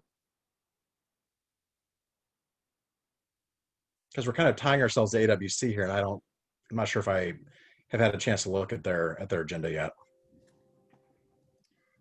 I can jump in and answer that. Yep. So the AWC priorities related to police reform do not address qualified immunity. They have 6 different statements regarding statewide reforms that they'd like to see. I can run through them really quickly if that would be helpful, or I can put them in the chat box. Actually, I don't have access to the chat box. Well, no, you can share it. Sure. So the first is develop a statewide standard for use of force that preserves the right of local jurisdictions to enact more restrictive standards based on community input. The second is create a database to track officers who have been fired for misconduct. The third, expand grounds for decertification to include use of force violations. Fourth, require that officer misconduct investigations be completed regardless of an officer's resignation. Fifth, establish a duty for all law enforcement officers to immediately intervene and report misconduct or illegal activity by a fellow police officer. And the last statement, require that all officers receive regular support for vicarious trauma and mental well-being, including peer support, mental health counseling, and appropriate mental health screenings. Officers involved in any fatal use of force must undergo a mental health screening prior to returning to duty. Shelley, could you also mention AWC's position on body-worn cameras? Yeah, so body-worn cameras within the, so they're not explicitly called out in police reform requests for the AWC, but they do state that if there is going to be any type of discussion around body-worn cameras, that it include a recognition of the need for public records reform and adequate funding to cover the costs for local agencies. Thanks. I appreciate you going through those. Those are all good steps. But AWC is trying to balance, much more conservative councils than us from all over the state. I think we can go further. I would like to see us take a look at supporting efforts to get rid of qualified immunity for law enforcement. Qualified immunity becomes a big shield. People can do essentially criminal acts in their job, but because it was part of their job, they can't be prosecuted for it. They can get fired. They can get, a lot of other things can happen. But if somebody murders somebody, but they have their badge on and they are in there and they're working, they're doing their job, they're not going to jail for it. And that's a problem. We need to have more safeguards, and frankly, there need to be more consequences for bad actors in our police. And I'm not saying that there are a lot of bad actors, but there are bad actors, and there need to be real consequences for those bad actors. And qualified immunity is a huge reason why folks kind of feel like they're safe doing things that they shouldn't be doing. So I'd like to see us take a stance against qualified immunity. I'm not sure. I mean, I don't think in any real world the legislature is going to go that far. But again, sometimes you have to swing and just try to move the ball a little bit. So I'd like us to add a sentence to the criminal justice reform, just something simple saying that we support efforts to eliminate qualified immunity for law enforcement. So I'll make that a motion, or we can just have a discussion. I just tossing that out there as an idea. If you're making a motion, I'll second that. Oh, now we do have a motion. Where's the mayor? Right here. May I offer some feedback for your consideration? I think there are several policy bills likely to be introduced that deal with the issue of officer misconduct and the lack of consequences. Qualified immunity is one of those. The arbiter process is another. I might encourage you, if you're trying to get at the overarching issue of officer misconduct, to direct us to develop a broader statement that would speak to qualified immunity as well as some of those other legislative proposals. All of those issues are likely going to be challenging to advance in a session. So the broader the statement, the more nimble we can be in responding to the many different proposals that will likely come forward. I mean, I'm totally open to that. I think I would just like to go a little bit further than what was in the current, than what we currently have. And I'd like to specifically call out qualified immunity in there somewhere. But yeah, you're correct. It's a super complicated policy area right now. And it's going to be contentious also. But I would like us to be kind of out ahead of some of our neighbors on this. So. Understood. And to support Deputy Mayor Herbig's statement, the Sound Cities Association has been discussing this amongst the racial and social justice series that they've been hosting for the last several months. And this issue has come to head of the need across the region. And so it's something I can fully support. And knowing that it's being talked about all across our region gives me great faith that it is something that we can move forward in the legislature. All right. So we do have a motion in front of us.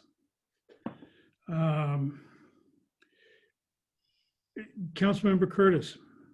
So first I'll just speak to the motion and then I've got another comment separate. My thought is I would prefer to leave the slightly broader language like Brianna recommended rather than hone in so specifically on one issue. All right. So, Mr. City Manager, you are wanting to weigh in?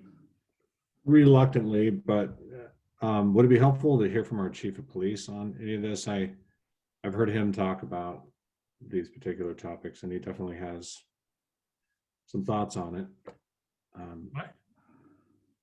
I personally would like to hear from the chief on this. Councilmember O'Kane?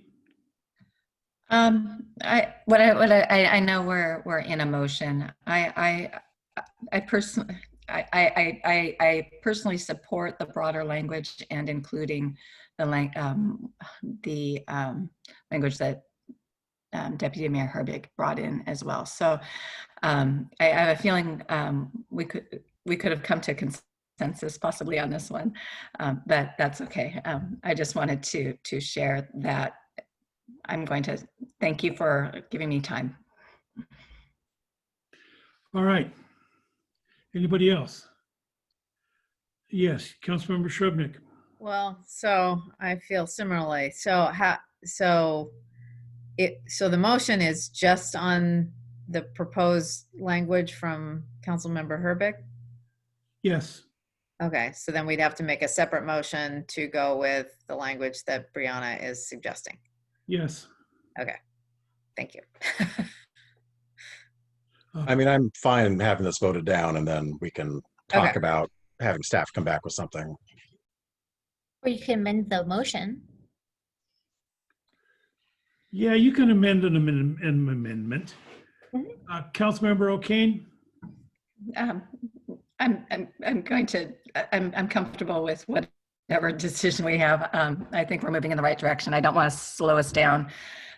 So I was going to ask, can we pull back the motion and move forward, but I don't think we can. So thank you.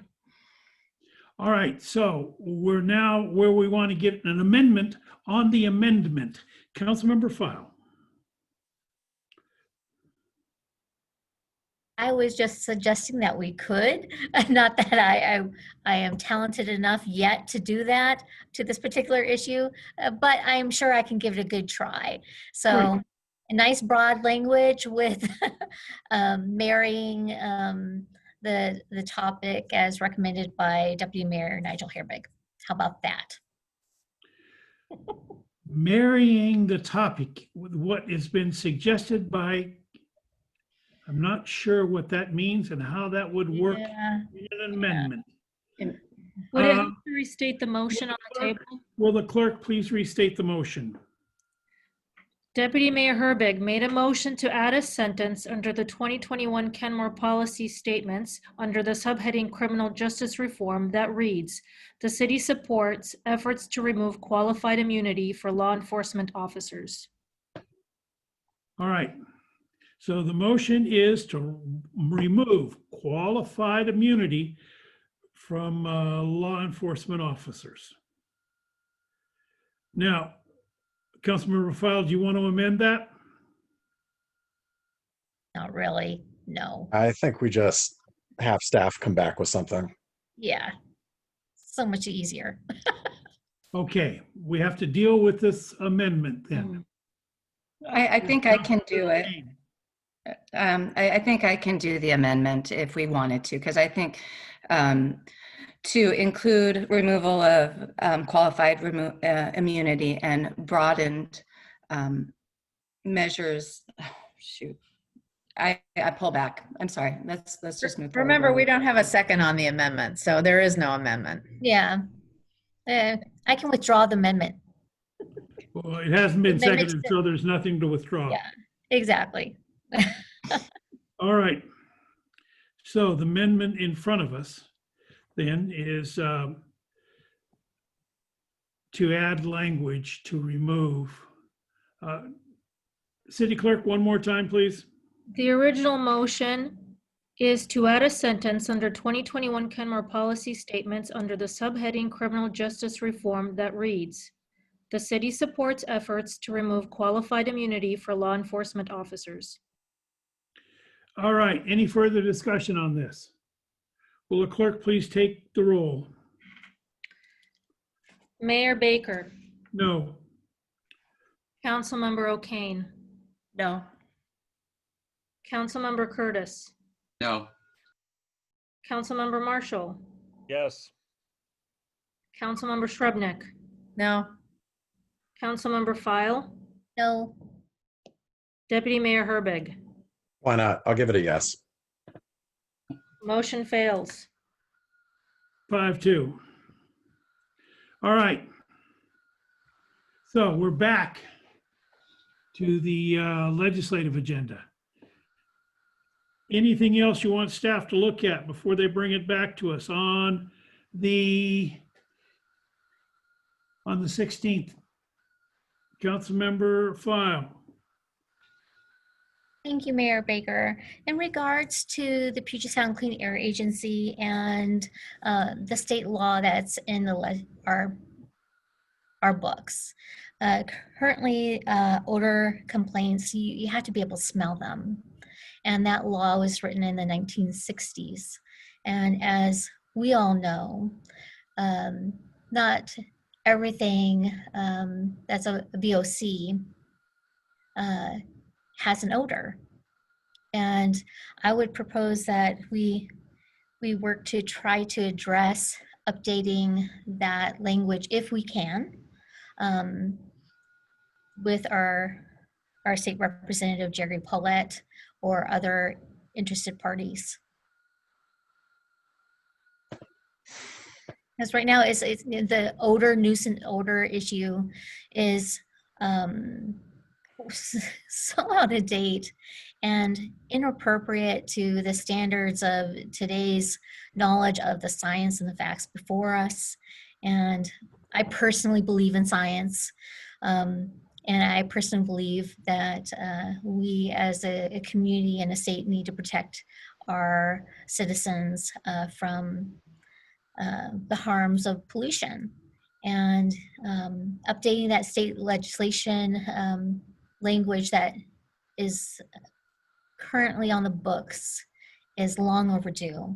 I think that we might also be able to get some support from King County Dow Constantine, who has something similar in the works in regards to carbon initiatives and plans.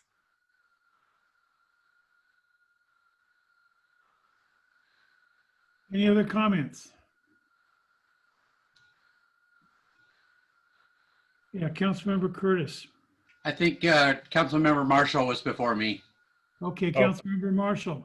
I don't think I was, but I'm just hot with an idea. So I think what Councilmember File was at least pointing to, her concerns, I can at least think of triggered by her suggestion, which can include, for instance, irritations, physical eye irritations, throat irritations, breathing difficulties, etc. It would seem that, sure, if we can expand it beyond odor, or at least get them moving in that direction, I'm all for that. I concur. Councilmember Curtis.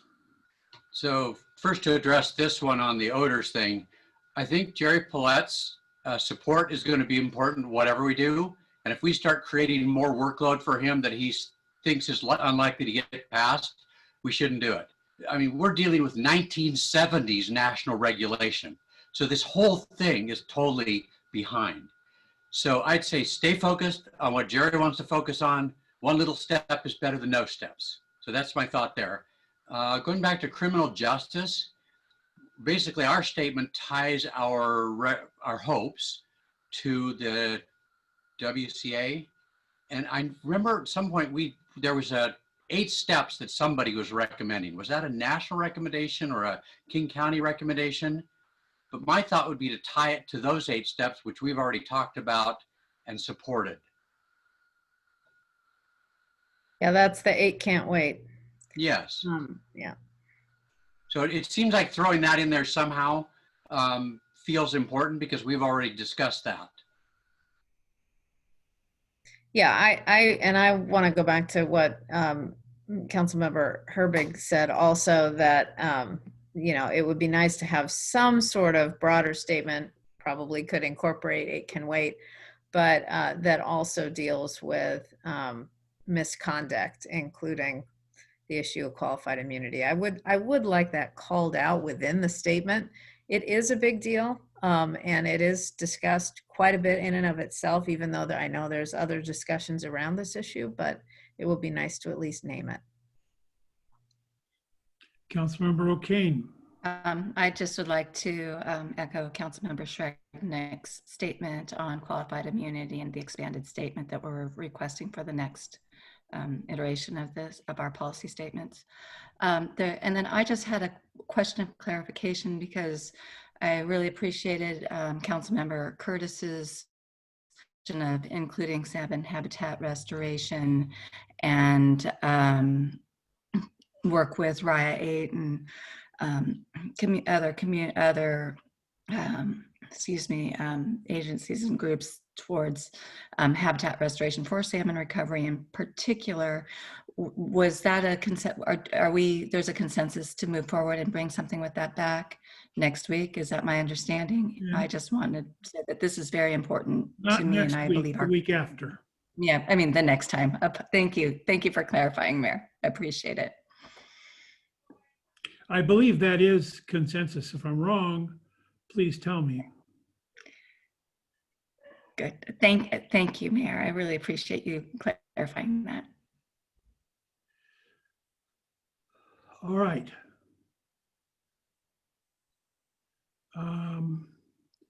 Anything else on the legislative agenda? There's been a few comments made about the Puget Sound Clean Air Agency legislation. I just want to sort of remind you all of the background of this upcoming legislative session. Again, with a virtual format, the bills that are most likely to advance forward are going to be those where there is consensus and that it's well drafted and worked on prior to the beginning of the legislative session. I think the concept that Representative Paulette has worked with the city to develop sort of meets that criteria and has a prospect of faring well even within a virtual session. So I guess I would encourage you all to recognize the environment that we're operating under and take incremental progress forward on the issue one step at a time.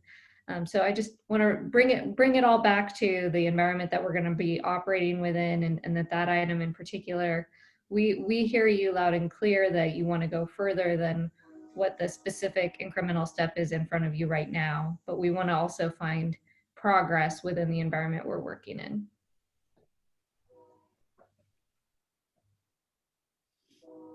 All right. Any other comments here? Any other questions? Any other motions? So, Mrs. Murray and Helder, do you guys have enough information on this? And Mr. City Manager? I see a couple heads nodding and I see a couple of just blank stares. I Okay. guess I'll speak on behalf of all of us and say yes, thank you very much for your feedback and discussion. It's incredibly helpful. So appreciate the time that you devoted to this evening. Great, thank you. Thank you. All right. I don't have to tell you guys to drive safely because you're already back there, so fine. Next item on the agenda is presentation of the 2021-2022 proposed biennial budget, impact fee funds, transportation benefit district fund, other funds. This is Gregory. I think you're out there lurking somewhere. There you are. Yes, here I am. Lots of funds to complete your list. In fact, yes, I'll start by saying good evening, Mayor and council members. Tonight is our third budget review session. We've already covered the general fund departments and some of our capital funds.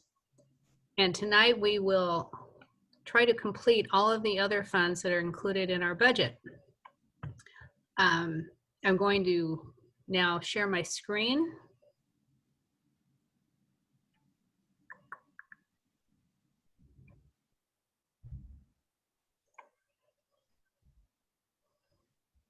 And I will ask the city clerk if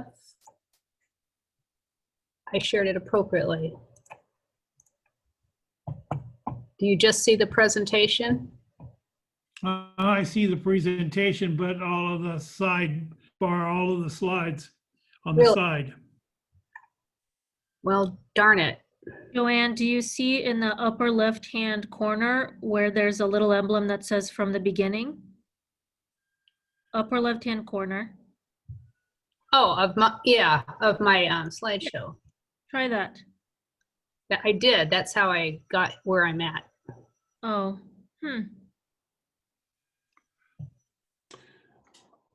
Oh, never mind. Yes. If you go down to the bottom right, you see the little screen. Little tiny little screen. Keep going. Right. No, one more. To the right. That one. That one. Click on that. How about that? That didn't change anything, did it? No. I think it's how I choose what you see when I share my screen, and I chose the presentation, not my screen, which is what I did last week. Well, can you see enough of the presentation? I'll just take Yeah, it depends on how small your numbers get. I don't think they'll be too small. I'm just apologize that I did it correctly the first week, but last week and this week, I don't know what I've done wrong. Well, anyway, let's just go ahead and get started because it's getting a bit late. So this is our third and final presentation of the biennial budget. And before we go on to the funds that I mentioned, I want to make sure that we don't have any follow-up from our prior presentation. And I know there was at least one area where we did want to follow up, and that is on the human services funding. And Assistant City Manager Nancy Owsley and Rita Moreno have reworked some of the funding recommendations for our human services, and I believe they would like to share those with you now.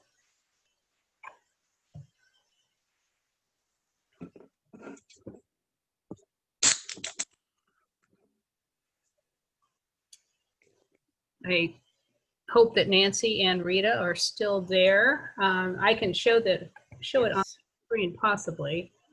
Hey, good evening.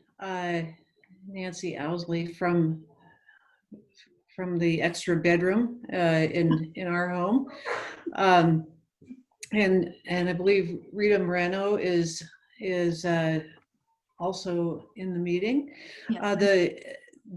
Just in summary, and I'll let Rita go into further detail if needed, we were able to adjust some of the earlier funding recommendations that were presented to the council in order to have enough money for the Lake City Partners requested amount, which was $4,500.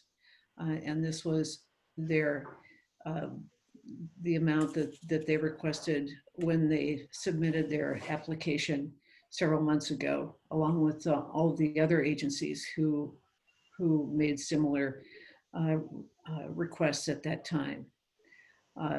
So Rita, is there anything that you would like to add? No.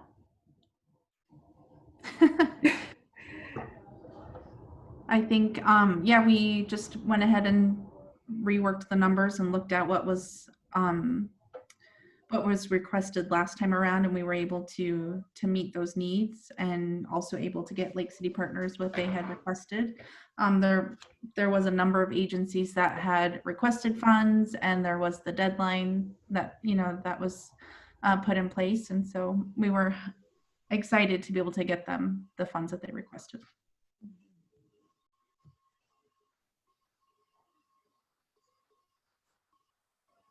Are there any questions from council? Any questions? I do not see any questions. Let me go back through this one more time. No, I don't see any questions. Great. All right. Very good. Thank you.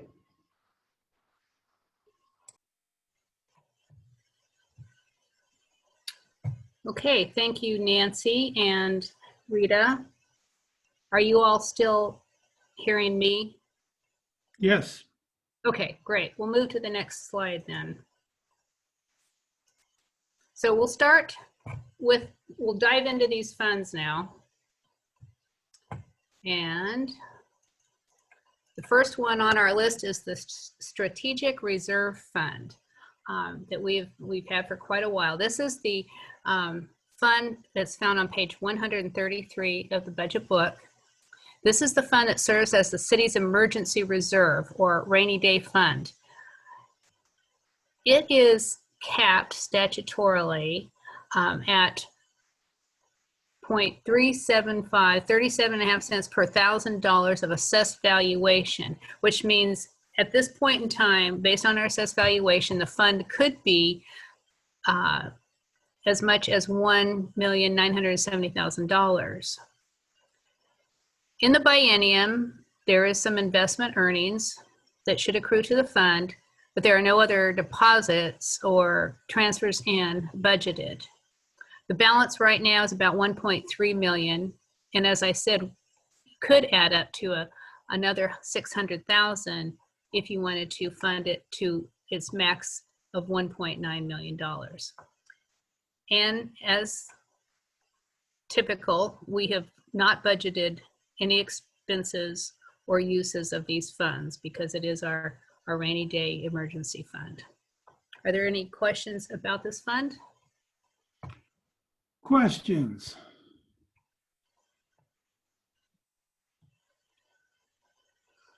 I'm looking. I am not seeing any questions. Okay, I will move to the next fund. I'm sorry I'm a little slow. I have to change 2 different screens every time because of however I set this up. So the next fund is the Strategic Opportunities Fund found on page 135. And if you recall, we created this a number of years ago from general fund reserves. And this fund is like our savings account. It's not necessarily a rainy day fund, but it is a fund used to respond to strategic initiatives or opportunities that come up either on a startup or a temporary basis. During the coming biennium, resources are budgeted to include $400,000 that we hope will be repaid from the Park Capital Fund for an advance on the Rhododendron Boathouse. What you'll see next week in our budget amendment discussion is that for the Rhododendron Park Boathouse, we had hoped to receive money from the North Shore School District as well as fundraising efforts. Those are not going to materialize in 2020, we don't believe. So the Strategic Opportunities Fund is going to advance those funds to the Park Capital project in order to keep it funded and bring it to completion.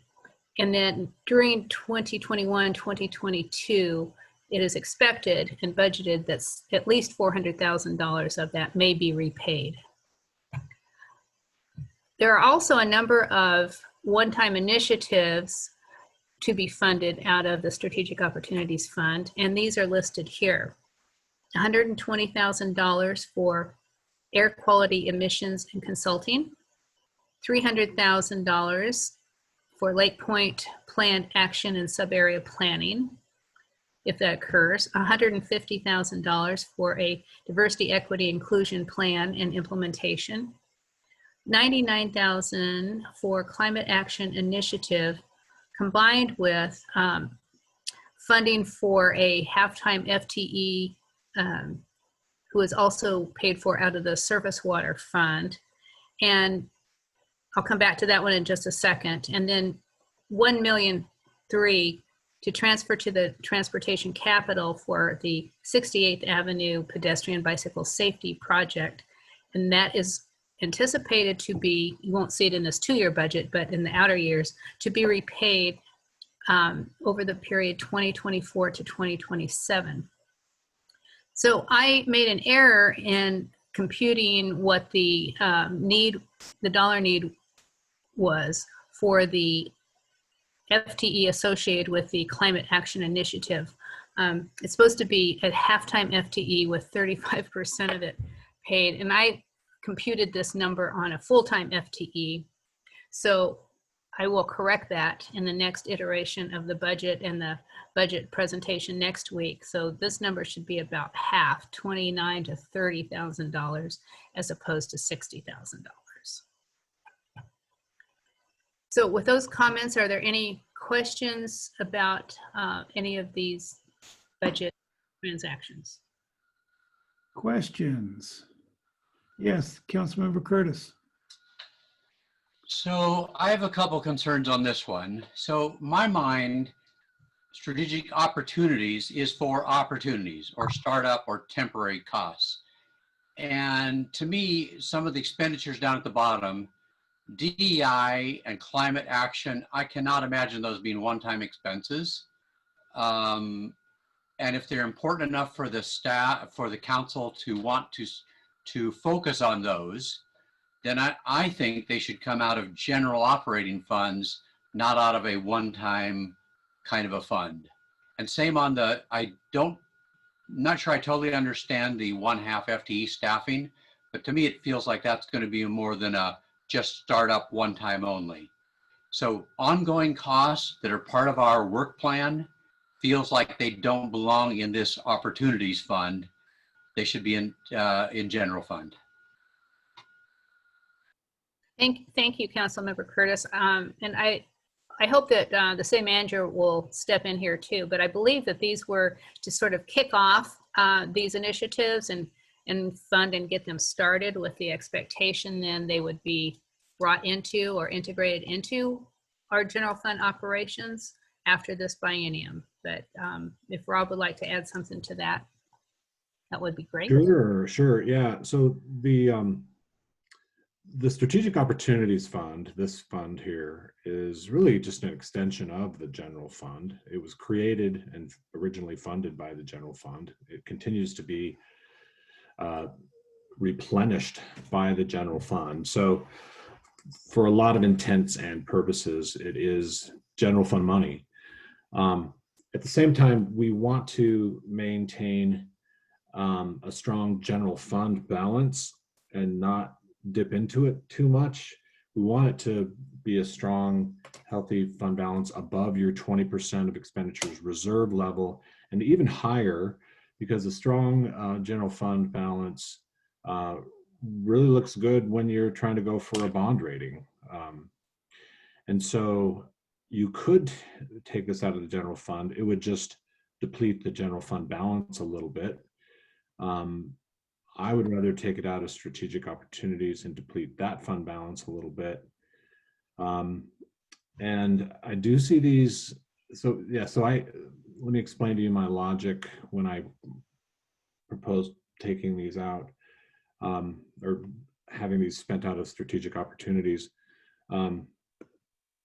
We heard from the task force that they didn't want to like raise taxes or anything during the recession. And so rather than make the general fund more out of balance and create the need for new revenue sources, my logic was just to take it out of strategic opportunities as a startup program, like we've done with other startups, like the incubator many years ago.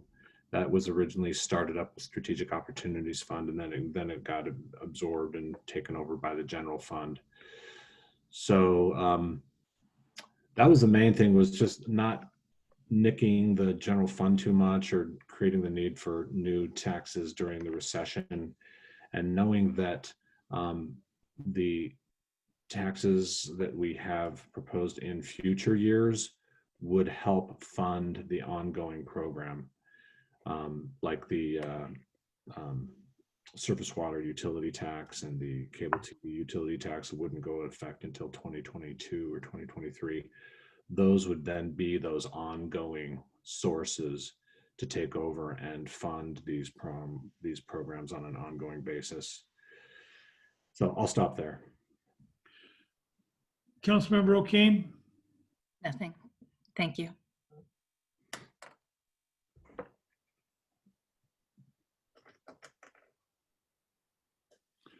Did you have a question, Councilmember O'Kane?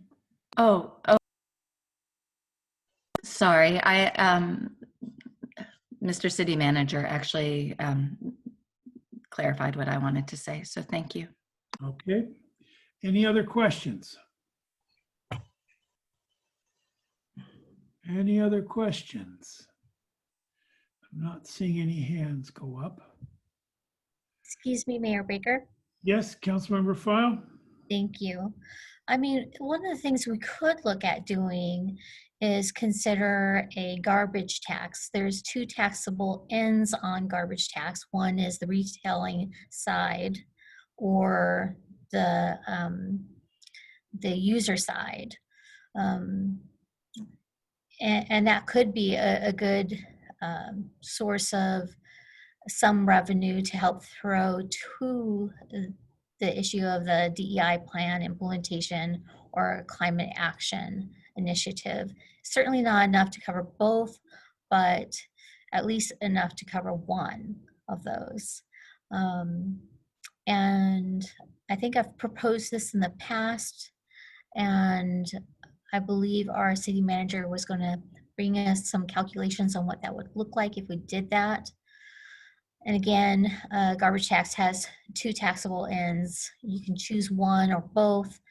And in this case, I'm recommending we could consider the garbage tax and taxing the retailer end of it, or the business end.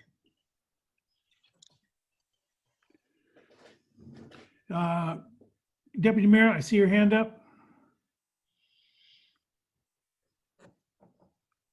That's something that we were discussing during the financial sustainability plan, and I think we opted not to go with a garbage tax in that.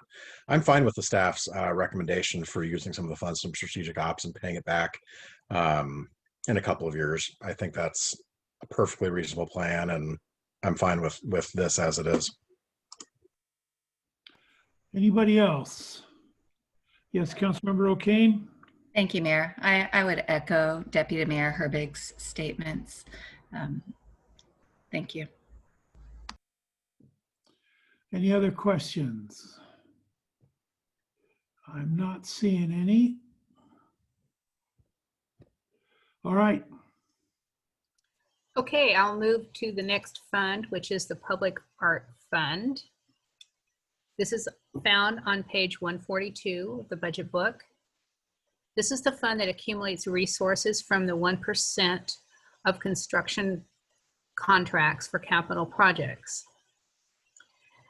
By the end of this year, there will be a $193,000 fund balance, as we will be, again, you'll see this in the budget amendment, transferring $135,000 from walkways and waterways projects before the end of this year. We are going to be, if you recall, I believe it was in September or November last year, there was discussion that 3 of the projects would contribute 1% from their budgets to the art fund, where those funds could create a larger and more cohesive project for the art for those projects. Anyway, basically being redistributed and placed in different parks. So the $143 was identified in 2021, 2022 for walkways and waterways park projects. There's also $1,000 for ongoing art acquisitions, as we have traditionally budgeted out of this fund. And that will leave a balance of about $49,000 at the end of the coming biennium. Are there any questions about the art fund?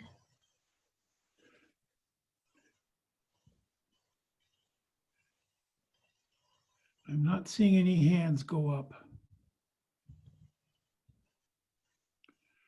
No, it doesn't appear to be.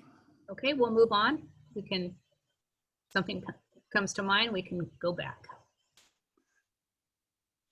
The next fund, there was a little conversation about this evening, is the Transportation Benefit District Fund. This is found on page 145. And this is the fund that accumulated resources from the $20 vehicle license fee.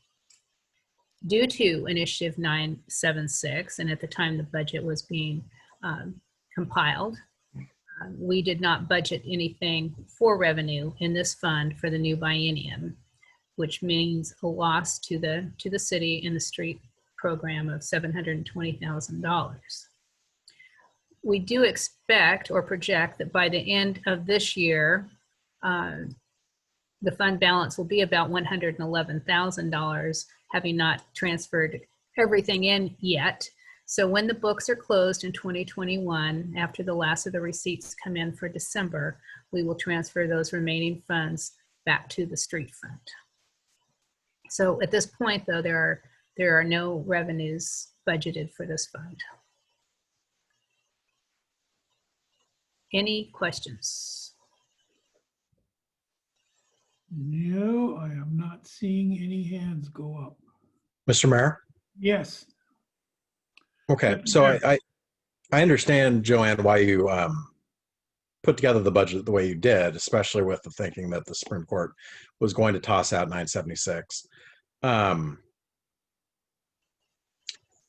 we didn't budget some of the money that was coming in over the last year, correct?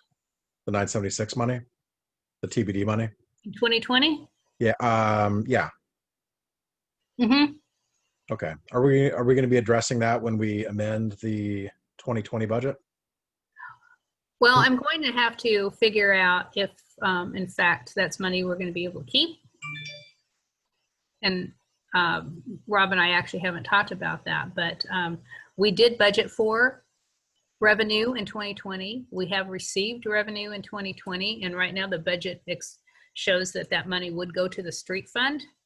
So that's a good concern to raise is, should we leave it in the fund, and what will we do with that revenue until a determination is made? Well, what is your concern with losing the 2020 money? I mean, I understand that, going forward after, there are concerns that the legislature might monkey around with the tab fees, and we might lose that after this session, but that wouldn't go into effect until, August or something like that. But what are your concerns with the 2020 funds? Well, I don't really have a concern with the 2020 funds. I wasn't going to amend the budget for the 2020 funds. I was moving forward thinking that we would be able to keep those funds, but then someone, I don't know, it's a conversation earlier tonight, would we have to, based on when that initiative passed, would we have to repay some of the funds we've already received? Right, but it's been tossed out by the Supreme Court at this point, so it should be our money at this point. Yes. I'd like to think so. Yeah, it is. Okay. We'll proceed. We will just proceed with our plan to move that money into the street fund so that for 2020, there will be no impact. And then assuming, in a world where the TBD funds aren't taken away from us by the legislature, would we then re-amend the budget later on after session or at the end of the year to reflect those revenues? Sure. Okay. Sure. Yeah, if we generally you don't have to amend to reflect revenues, but if you want to spend those revenues, then you would want to make a budget amendment to do that. Well, I think that if we're able to keep the TBD funds, that could greatly affect, that might warrant coming back and taking another look at the financial sustainability plan in a year or two, because that could change that picture pretty drastically. Because it assumes that after this year, there will be no. Okay. Well, I just wanted to flag all that. Thank you. Yeah, it's definitely something we need to keep tabs on and see what happens. Yeah, the advocate of that initiative said he's going to come back next fall with another attempt to bring it back down. So I think maybe 2021 might look good for getting that, but I don't know beyond that. But I like the idea of if it's looking solid and we're going to indeed see it come in, then we can amend the budget later. Oh, yeah. Yeah. No reason not to. Any more questions on this? I am not seeing any hands going up. All right, Ms. Gregory. The next fund is the Real Estate Excise Tax Fund. This is a capital resource fund, as you know. It's found on page 153. This is the fund that accounts for the 2 quarters of real estate excise tax revenues.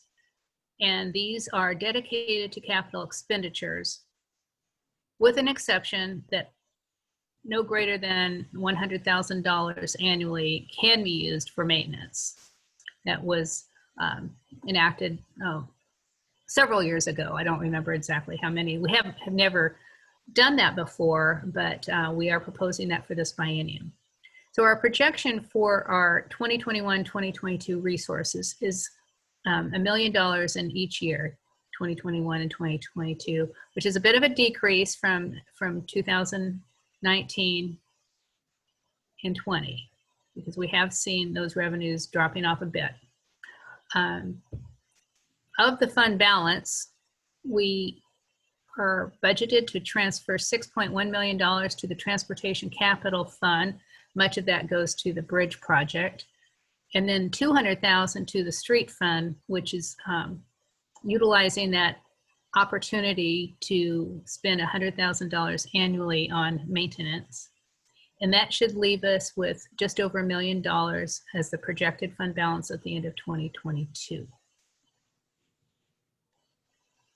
Any questions about the real estate excise tax fund? Any questions? I am not seeing any hands going up. All right. All right. Next fund is the Unlimited Tax General Obligation 2016 Bond Fund. This is on page 147, and you'll see I have some notes here. Page needs to be corrected. And I will explain that as we move through this description. So this is the fund into which, it accounts for the special property tax levy for the walkways and waterways funds, the excess levy. So tax revenues from our taxpayers in the community, in the city, are deposited here. And then the principal and interest payments on the bonds are paid from those revenues out of this fund. Originally, I budgeted for our debt service payments next year to be $531,000 of tax, and that's what we needed for taxes for 2021 to pay the interest and principal on the bonds next year. However, when I later came to you and did the property tax levy presentation, and after talking to our financial advisor, we came to the conclusion that if we issue bonds, the next series, the next $10 million in series of bonds in early 2021, we may have an interest payment on those bonds later in 2021. So I was proposing that we levy enough to cover that, which would require a levy of $781,000. I had not built the budget accordingly. So I am suggesting that I modify the budget to include that additional tax levy in order to raise enough taxes and show it in this budget fund to pay not only principal and interest next year on the bonds we already have outstanding, but an additional $250,000 on bonds we haven't yet issued. And then in 2022, this fund anticipates $1,050,000 worth of taxes to be received in 2021 to 2022 to pay for both the 2016 bonds that are already outstanding and new bonds again to be issued in 2021. I don't know about you, but I hope I'm stating these years right. I get a little bit of little confused in the 19, 20, 21, 22. There's too many twos in these years. So what this means is that in 2021, we'll have a principal payment due of $295,000 on the current outstanding bonds, an interest payment of $236,000 on those bonds, and we are assuming an additional $250,000 worth of interest on the new issue. So those would be expenditures going out of this fund.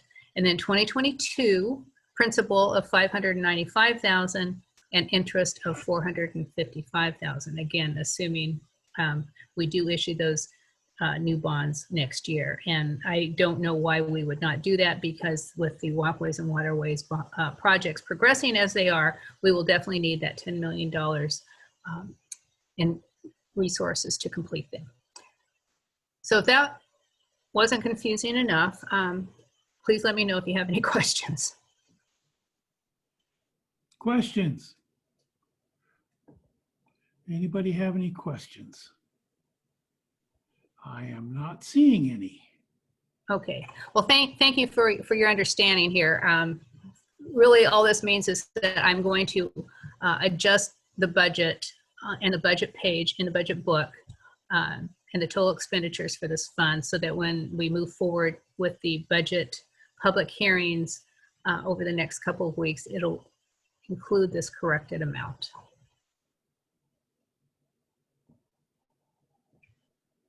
Okay, we'll move to the next fund. The Park Impact Fee Fund.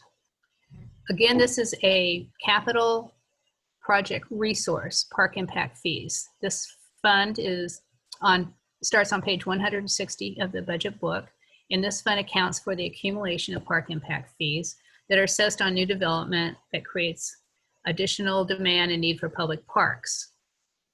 For 2021, the single family park impact fee is $3,885, and that is included in the fee resolution that was recently approved by the council. These monies are restricted for park capital improvements that benefit new development and create new capacity. So they're not entirely free to be used on any project. The project has to be shown to benefit new development and create new capacity. In 21-22, we anticipate or project $175,000 of revenues, which is a bit of a decline from 2019 and 2020, some investment interest, and transfer to the Park Capital Fund $829,000, which will contribute to Twin Springs, Squires Landing Waterfront, and the Log Boom Park Waterfront projects. And our projected ending fund balance at the end of 2022 is $5,917. Any questions here?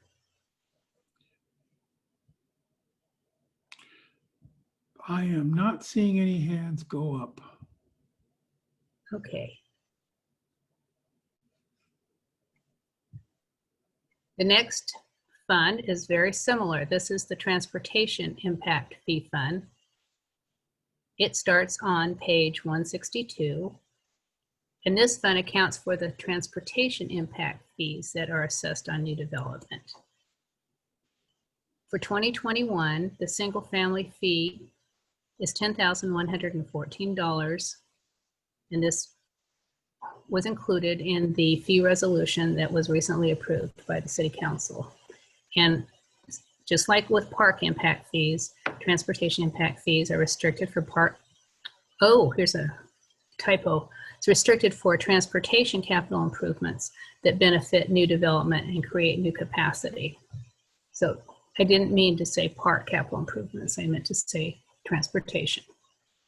Our estimate of revenues for the new biennium is $654,000, some investment interest, and we are budgeting $3.8 million transferred to Transportation Capital Fund for projects, most of this going to the Juanita Drive transportation project.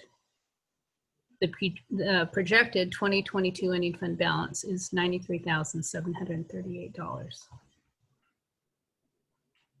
Are there any questions about the Transportation Impact Fee Fund? Questions? Any questions? I am not seeing any. Okay, so I'm going to move to the next fund, and again, I'm going to ask the city manager to speak to this fund. This is the Public Workshop Fund. And it is found on page 166. And in this fund, we are accounting for future acquisition, development, financing of a public workshop facility. These are the same budget assumptions that we presented in the current budget 2 years ago, that the total cost may be $6.5 million. And it assumes that the project could be financed by a 20-year bank note at 4.5% interest, which is a very, actually a high rate and a very conservative estimate. And I do want to point out that because this is included in the CIP, in the budget, it by no means obligates us to or puts in place any lending activity. We're simply making assumptions that we will need funds to procure, build, or buy a public workshop. So if Rob, the city manager, is out Yep, there, I'm here. I'd appreciate it. Thank you. Joanne, you just covered most of it, so thank you. Yeah, I want to reiterate that you are not issuing debt tonight. This is just to announce your future plans to do so. But one thing we'll do right after the first of the year in 2021 is we'll dive into the site selection criteria with you and the public. And I know 2 or 3 of you have already kind of looked at some ideas for site selection criteria, and we'll take that forward and have a larger discussion after the first of the year. And then the idea is that we'd actually purchase some property in 2022. We'd issue the full bank note in 22 as well. And then the first debt service payment would be in 2023. Half of that debt service payment would be from the general and street funds, and the other half would come from surface water. So we had a Kenmore resident tonight during public comment saying he thought the number was low. That's because he's just looking at the general and street fund share of it. He was not looking at the surface water fund share of it. So that's all I got. Okay, are there any questions? Deputy Mayor, did I see your hand go up? No, I'm good. Thank you. And I'd just like to point out that 6.5 million is a placeholder number. Maybe more, maybe less, but you know, based on what we were trying to do earlier this year, 6.5 was a realistic number. We'll do our best to keep it at 6.5, but think of it more as a placeholder, and then we'll adjust as we get closer to actually purchasing a property. And then, you know, like Joanne pointed out, that 4.5% interest is a little high, but we wanted to be conservative. I'd like to point out too, there's more than one way to finance this. This doesn't lock us into anything. A bank note is just one option. We know it'll cost us something to finance it somehow, but I'm sure that staff will look at various options and find the one that's most financially responsible for the city. Questions? I am not seeing any. Mr. Mayor. Yes. So just a quick question for the city manager, because this came up during public comment and in an email before the meeting and just now. In the plan that, and I know this isn't directly related to this fund, but I just want to ask the question for the public's sake. In the plan that you have put together, the business plan for the Public Works shop, eventually, you know, bringing the department, starting up the department in the city, setting up the shop, and running our own Public Works fund. At what point do we end up actually saving the residents of Kenmore money? It's not that many years out that we have a net savings to the residents of Kenmore, correct? I mean, operationally, we're saving money right away. What makes it more expensive is this debt service. Right. I don't have that in front of me, but a while back I did an analysis, and I want to say probably 10, 15 years out, you're back to saving money again. Thank you. Compared to if we had stayed with Lake Forest Park. Any other questions? I'm not seeing any. Okay. Thank you, Rob. The next fund in the lineup is the Swamp Creek Basin Fund. This is on page 173 of the 177 of the budget book.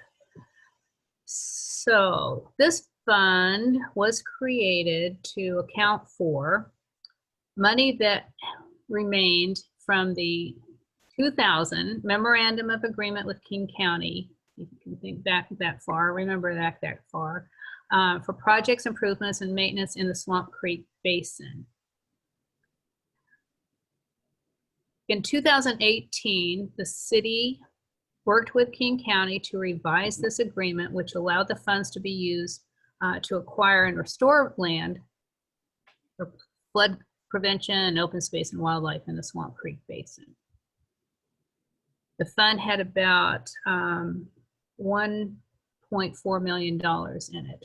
So there's no new money coming into this fund other than investment interest.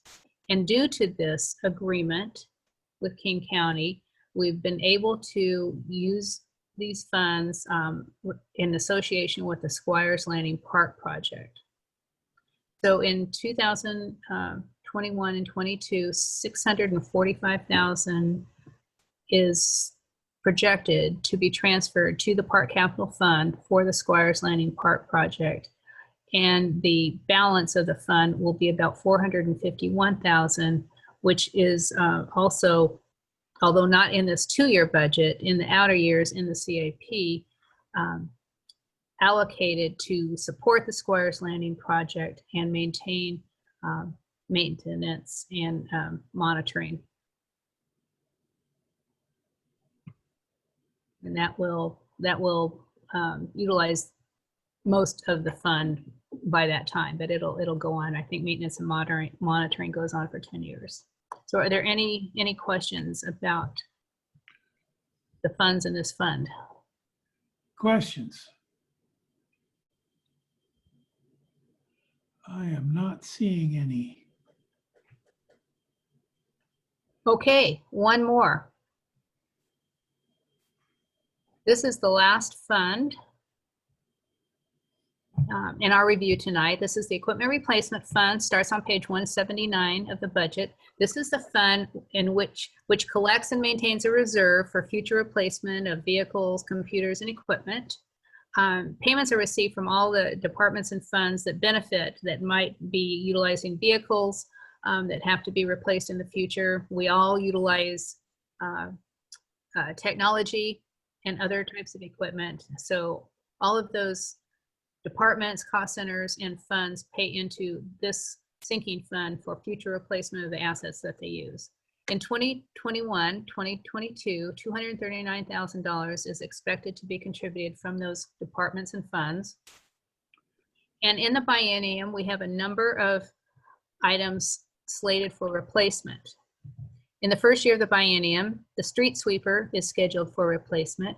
It was actually scheduled to be replaced, I believe, in 2018, but 2021 is when we plan to do that now. We've got $220,000 set aside for that, plus $20,000 for technology replacements. And then 2022, we expect to replace for Escort, 2 Ford Escorts, a Chevy Colorado, a Ford F50, a Ford 150, and again, $1,000 for technology, which would be servers and switches and other technology replacements and upgrades. That would give us a projected 2022 ending fund balance of $360,000.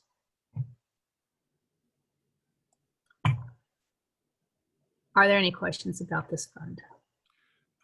Yeah, I've got one. City manager, street sweeper.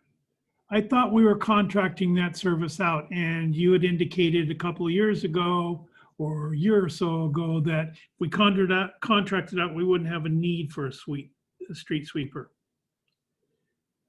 Jennifer Gordon might be on the line here. I think I saw her name. I am. Can you hear me? Yeah, Yes. Jennifer, you want to speak to that?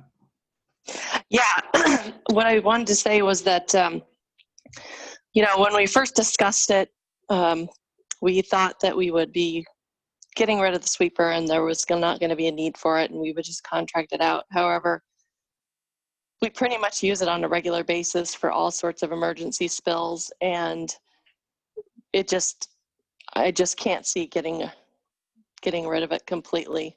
We are looking at maybe getting a smaller version, perhaps, compared to what we have now. But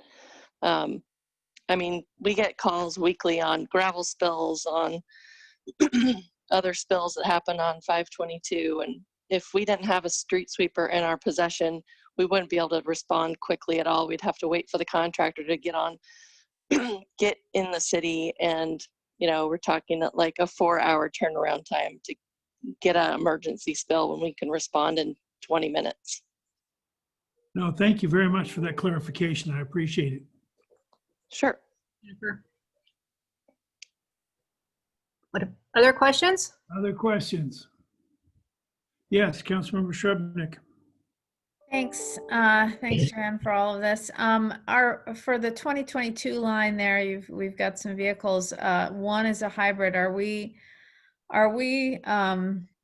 yet incorporating kind of climate responsible procurement around looking at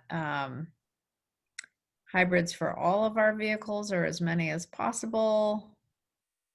I would definitely say as many as possible. We recently brought on 2 electric vehicles. I think they're Leafs, not Volts. We did bring in two this year. We like to procure off the state contract because we get the best price, and anything that if we possibly can procure new vehicles from the state contract, that will be our preference. I don't know if Jennifer would like to jump in on this, or Richard, but I would say yes, whenever Definitely. we definitely can and we will. Yeah, I was just going to echo what Joanne already said, is we're going to, we plan to do that as much as we possibly can, as much as it makes sense. Yeah, and like we recently purchased a couple of vehicles that were not just your typical passenger car. And right away I said, are they electric? And no, they're not electric. Why aren't they electric? Because they're not available in electric. So a lot of these vehicles, we're still waiting for them to become available as electric vehicles. Rob, I'd like to add something about those transits. I think the issue was the larger version was able to retrofit, but at the end of the day, all of the numbers, they would emit more greenhouse gas than the small versions that we purchased. I think it was hybrid. Any other questions? So I would just add that vehicle by vehicle, Jennifer, particularly and her team, look at the vehicles to see what is the best value, what is the most climate friendly and most appropriate, for the use that is going to be put to in the city. So definitely keep that in mind with every purchase. All right. I don't see any more questions. Okay, then I will wrap up my presentation tonight and take any other questions of a general nature or budget nature. But if there are none, if we've answered them as we've gone along, thank you for your attention tonight and for going through the budget with me. We've covered all of the funds, all of the departments, and next week is our next budget meeting, and it will be a public hearing opportunity on the preliminary budget. We will also be reviewing the suggested budget amendments for the 2019-2020 biennium. So I will be presenting the budget amendments that recommend, as well as offering a public hearing on the new budget. So that's our next step next week. All right, any more questions on this before we go to public hearing? Any more questions?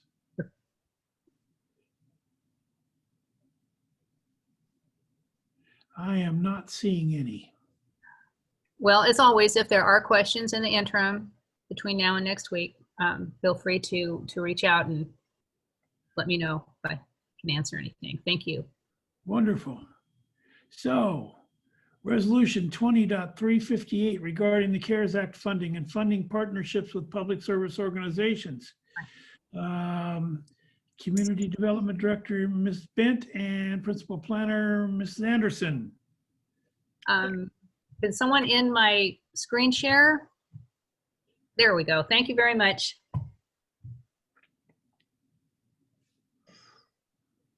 Good morning, good evening. So approval of the resolution that we're asking for tonight, Resolution 2358, gives authorization to the city manager to seek reimbursement of public safety payroll expenses. And I think the amount in the agenda bill will probably be $2,000 less. We're working out the final numbers, and reiterates previous direction to seek reimbursement for small business assistance COVID-related expenses, and that amount would probably be $2,000 more, $108,000, from the city's allocation of coronavirus relief funds. This resolution would amend two previous resolutions passed by the council, Resolution 2353 and Resolution 2355. Those resolutions directed that the city allocated funds to the public service organizations for rental assistance and to other nonprofits and agencies to help them to offset COVID-19 related economic impacts. When the city submits this reimbursement to Commerce for that full amount of the $1,049,400, and we receive those funds for the public safety payroll expenses and the small business assistance program, those will then replenish the general fund. 108,000 of that amount will cover the small business assistance program costs, and the 941,000 previously allocated for public safety expenses in the general fund would be shifted to cover the city COVID-19 expenditures, about 520,000, and grant funding to public service organizations for about $453,000. So the reason that we're asking to do this is that Commerce just recently changed their direction to allow public safety expenses for reimbursement from those funds. And by doing that, it actually will help us with the partnerships with those public service organizations, because the deadline for getting contracts in place and getting the reimbursement out the door is November 30th. And so we're pushing up against that deadline. So with this strategy, what that does, it takes that deadline off the table. And it also allows those, it doesn't restrict those funds to be strictly used for COVID expenses. So this strategy is actually more helpful to us. So that's the reason that we're bringing it forward. It really doesn't change any of council's prior direction on where those funds go to.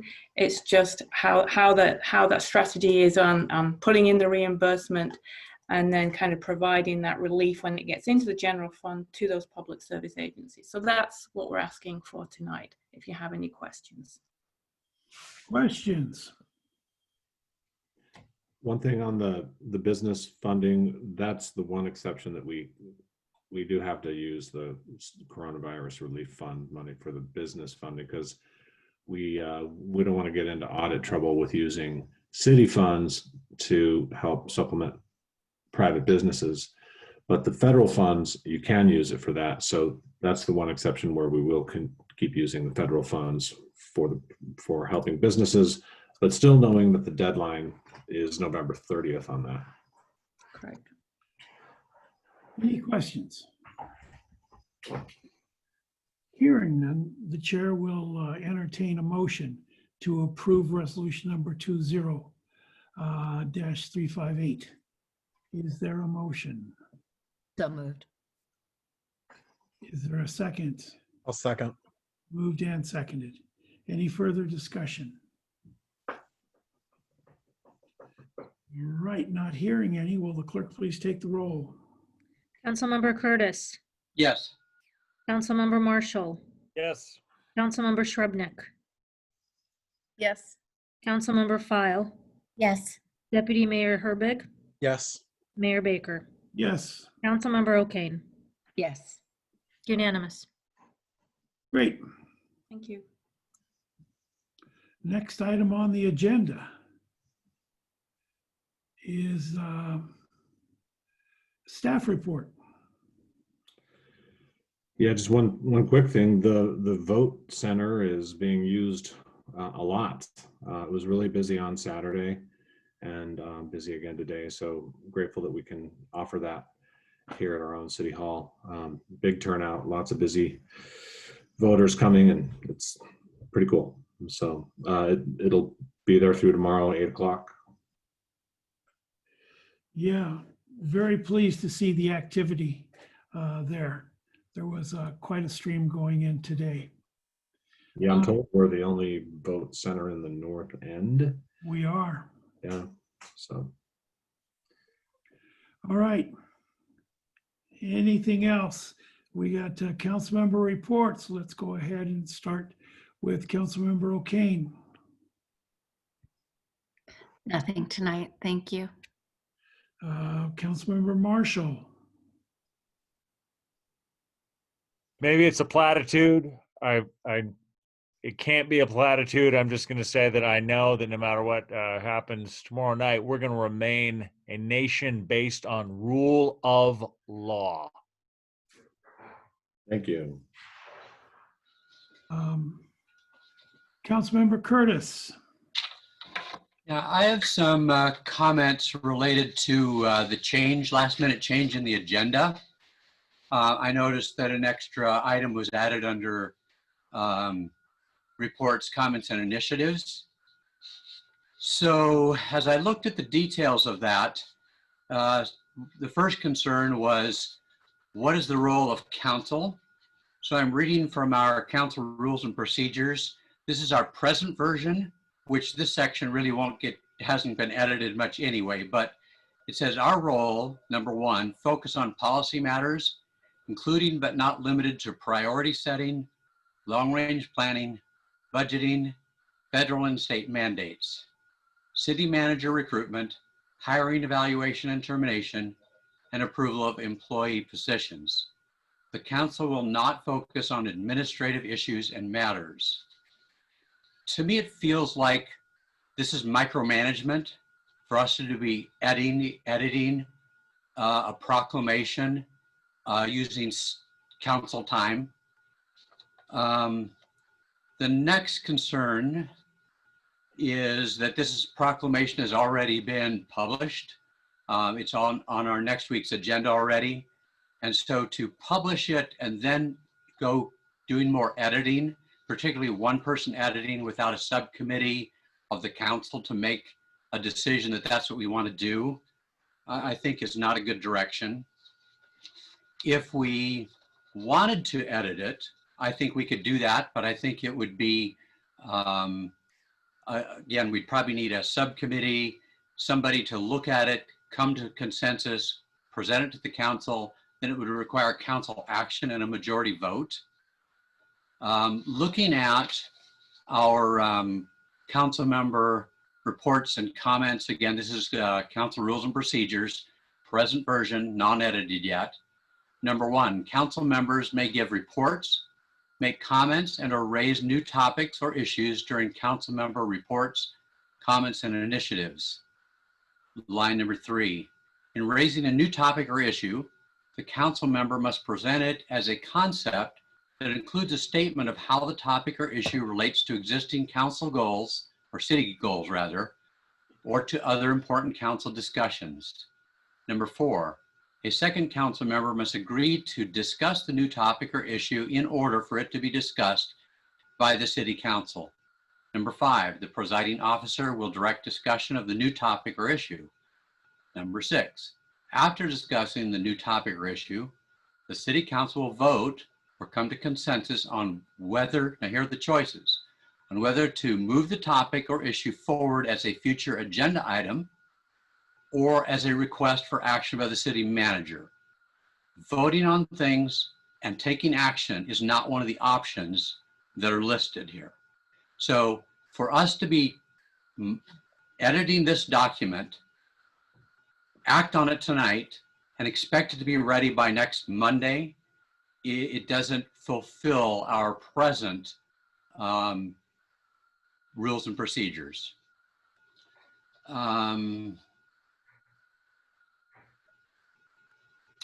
I think editing a document in public with 7 people is fairly confusing. That's why I really recommend subcommittee work for this. I mean, I've been part of the Rules and Procedures subcommittee. I've been part of the Public Works subcommittee. It's a lot of work to get the words right and to do that on the fly. Maybe you young folks, young minds can do that, but us old folks, we take a little more time to think about things before we can come to conclusions. The other issue is we've talked about not adding extra work to our city manager and staff. So we've already got a document that works. It acknowledges our veterans, which is what our citizens clearly wanted and what we wanted. And so to go back and rework something that's already been published is just extra work for staff. And I don't think it's necessary. So I'm, for multiple reasons, I don't think we should be editing that document tonight. Councilmember Shrubnik. Nothing to add. I concur with Councilmember Curtis. Councilmember File. Thank you, Mayor Baker. So tonight I'm bringing forth the Veterans Day proclamation. And of course, we already moved and seconded bringing forth a Veterans Day proclamation. There were 6 to select from for our citizen base that brought forth the issue. And I appreciate and thank Councilmember Deborah Schrecknick for transcribing it. And I worked with our residents and have a proclamation that is just refined, cleaned up language-wise, and has a second resolved statement to clearly define the 2 pieces. Now, under direction of our mayor, David Baker, to not discuss editing the document behind the scenes, but rather to bring forth a document for editing before the people. And so thus, this is a document I recommend. It's fine tuning, is cleaner language, it's unifying, it's affirming language as we utilize in the city of Kenmore. And moreover, it cleans up that final resolution point where both we recognize and observe Veterans Day, and that there is indeed a Veterans in Focus Appreciation Week. Simple, to the point, and does not deviate too much from the original proclamation. In fact, it's more in tune with our state and with our city's perspectives, and is approved by the citizen who made the request and the veterans who wanted the document. So therefore, I move to bring forth the edited version for adoption with your consent. Point of order. Motion, yes, state your point. So the rules say that first step is to get a second council member just to approve to discuss this issue. We can't move to a motion. Okay, then I'd like to make a motion that we approve to discuss this revised item before us. Deputy Mayor, I saw your hand go up. I'm sorry, what? I saw your hand go up. Did you want a second? I just think we're, no. Councilmember Marshall did, I believe. Okay. Correct. I do have a comment whenever it's appropriate, but. Yeah, if Councilmember Marshall seconded, then yes, please. I mean, I feel like we're making this more complicated than needs to. When we've done proclamations, they've been, worked on by staff. This time staff asked the council member to carry the water on it because of staff, capacity. I'm not sure why we need to have a public discussion about the specific wording on it. I think if the council member's happy with it, who wants to bring it forward, then I think we just put it on the agenda. I don't know why we're having discussion about it right now. This is way different than how we've ever done things before. When I did the Pride resolution 3-4 years ago, we worked on it behind the scenes, and then we published it, and then we passed it. But we don't usually edit proclamations. They're usually something that we just put out to show that we support something. I think the proclamation is fine as it is, but I don't know why we're discussing it here, and I don't know why it's on the agenda. I agree with Councilmember Curtis and Shrebnick. I think that the way we're handling this is unnecessary, and I think we could have at the last meeting. We all agreed, okay, let's do a Veterans Day resolution proclamation. I think we could have just handed that off to Councilmember File and put it on the agenda and called it a day. I'm not sure why it's back on the agenda, why we're discussing it right now. Yeah, there is one already on next week's agenda, and I'm not sure why this is back either. Councilmember Shrebnick. Yeah, I mean, just the course of events is my understanding. There was a proclamation. We were asked to transcribe it. I transcribed it. I thought we were done. I mean, that was the one that came forward, and then all of a sudden today there's some amendment. So I think we should just vote. I mean, we don't even need to vote. We've never discussed proclamation. The council's never discussed specific wording on proclamations ever. So why are we I don't want us to start editing proclamations. Like we already, resolutions and ordinances, yes. Proclamations, I don't know. We're just getting in the weeds at that point when we're publicly editing proclamations.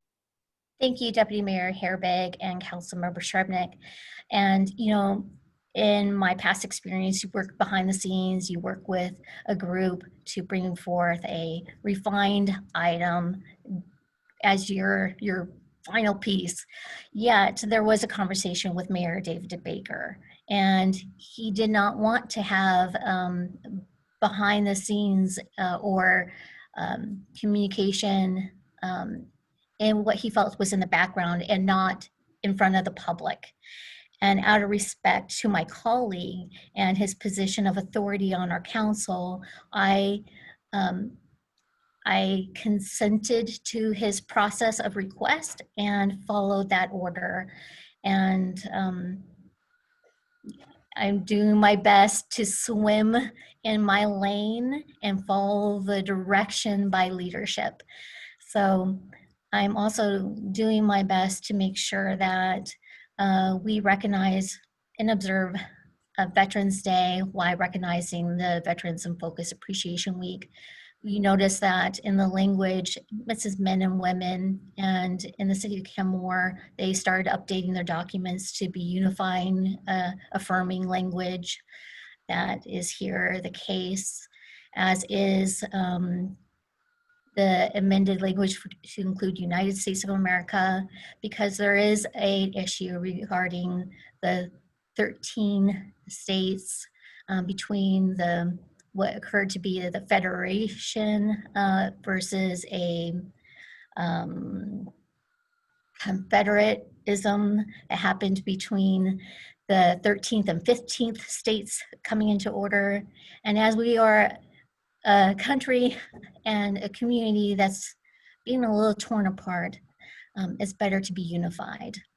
And this carries forth every aspect of both who we are as a community and our unifying direction. And I agree that I wouldn't want to have to go through this round robin again, but again, I was following the direction of our mayor's direction to me. And so I'm trying to be a good team player. Yeah, let me clarify that. What I said was that bringing up resolutions to be voted on and passed at our council comments is not the appropriate thing to do. It looks like we're doing things in the dark, that it needs to be brought forward during the meeting and on the agenda. It had nothing to do with editing proclamations. So And I'm Mayor sorry for Baker, the confusion.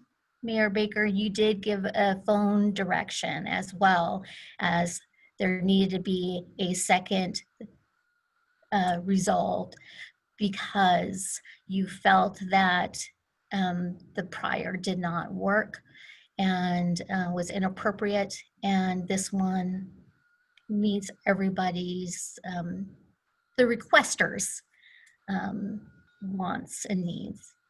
And I think it's a fair statement. But I mean, we could sit here and argue all tonight. We're not really supposed to debate.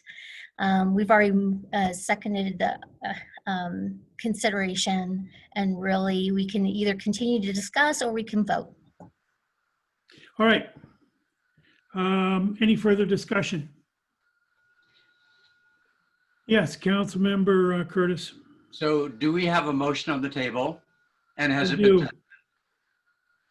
Okay, and what is that motion? Will So the we clerk make please sure it read it aligns back? with our rules and procedures. Yep. Clerk, please read it back. There's a motion to discuss the bringing forth the edited version of the proclamation. Councilmember Marshall seconded. To consider and discuss. All right, so we're considering and discussing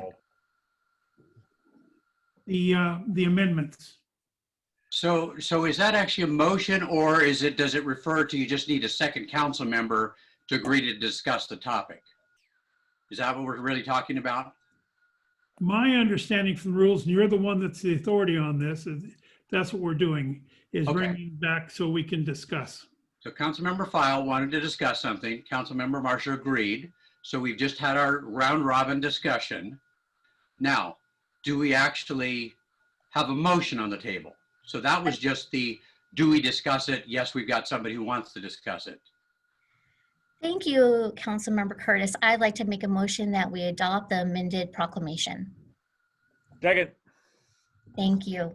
All right, now we have a motion and a second. Any discussion, Councilmember Curtis? So I have two strong feelings about this. Number one, our options, if we approve this, are to have the city manager do some work or move it forward to a future agenda item. Those are our two options. Okay, not to approve it tonight. Those are our two options. Number two, this is a really poor precedent in my mind to be editing at the last minute documents that if we wanted it done right, we should have gotten more input a week ago and not have one already published. So I think this is Order. the wrong way to handle it. This is a time for being discussion, not broken. debate. What rule is being broken, Councilmember File? A time for discussion, not debate. Well, I don't know when we're supposed to do this. Councilmember O'Kane. I just would like to call attention to this maybe exceptional circumstance, but we are talking about Veterans Day, something that we all support. And I think it's very important that we recognize the citizen input to this proclamation and the work that Councilmember File moved forward on in the way that I recall last week. I think it's a minor edit, and I think it's important that we move forward and acknowledge the work of our community towards this. I'm comfortable with voting as is, and I recognize council rules, and I think it's very important that Councilmember Curtis brought them to our attention, because we do not want to be falling out of line with those rules. We don't want to be debating and line item detailing proclamations in council meetings, and we certainly don't want to be throwing them off the cuff at the end of council meetings. We want to be planning ahead and know what they are well in advance so that we don't have to discuss them. So I'm in agreement with the need for order when it comes to this, but we have something that is on the table that we do care about, and Veterans Day is next week, or coming up too quickly to wait. So I personally think it's important to just go ahead and move forward with this, because there has been care and consideration, and I would love to see it, you know, just proclaimed at our next council meeting. So thank you. All right, any further discussion? Deputy Mayor. Yeah, I mean, I agree with Councilmember O'Kane. I'd like to just get this taken care of, but I also don't want to be setting a precedent that this is how we handle new proclamations going forward. I hope that when we visit council rules and procedures, that we put in place some sort of procedure for future proclamations, so that we aren't faced with something like last week where somebody says, hey, there's a holiday that we recognize as a city and that we've always recognized as a city, but we want a proclamation and we have 2 weeks to figure it out. I don't think that's a good precedent to be setting. I don't think this process is a good precedent to be setting. And I hope that we can put in some rules and procedures in place that are very clear going forward for how future proclamations will be handled, so that we're not stuck here 20 minutes after we should have been done with our meeting, discussing a proclamation that we all support. All right. Any further discussion? Yes, Councilmember Shrevenick. Yeah, I think there was plenty of time to get an appropriate proclamation, and we had one. It's not hard. There were 6 to choose from and edit. You bring them forward in time, and this is what happened to the original one. You don't do something at the last minute, so I'm voting against the amendment. I would certainly approve the original proclamation. Yes, Councilmember Marshall. I agree with council members O'Kane and Herbig, and I do recall myself doing some on the dais editing. I think it was regarding equity. I think that's what it was. But definitely, we want to improve things moving forward. I think that's fine, but I'm all in favor of this motion. All right. Wait. Yep, Councilmember Curtis. So I don't want anybody to misunderstand that I don't support our veterans. My point is, we already have a proclamation which has gone through proper process and in fact is already published. So we don't take anything away if we just allow what's already been approved to stay approved. All right, any further comments? Hearing none, clerk, please take the roll. Councilmember O'Kane, Yes. Councilmember Curtis, No. Councilmember Marshall, Yes. Councilmember File, Yes. Deputy Mayor Herbig, Yes. Mayor Baker. No, we already have one. Motion carries. Yeah, I'd like to vote no. Oh, I'm sorry. Councilmember Shrubnik, no. All right, motion passes 4-3. Deputy Mayor. Nothing to add. Report. And I don't have anything to report either. If there is no further business to come before us, we are adjourned. Not everyone. Good night.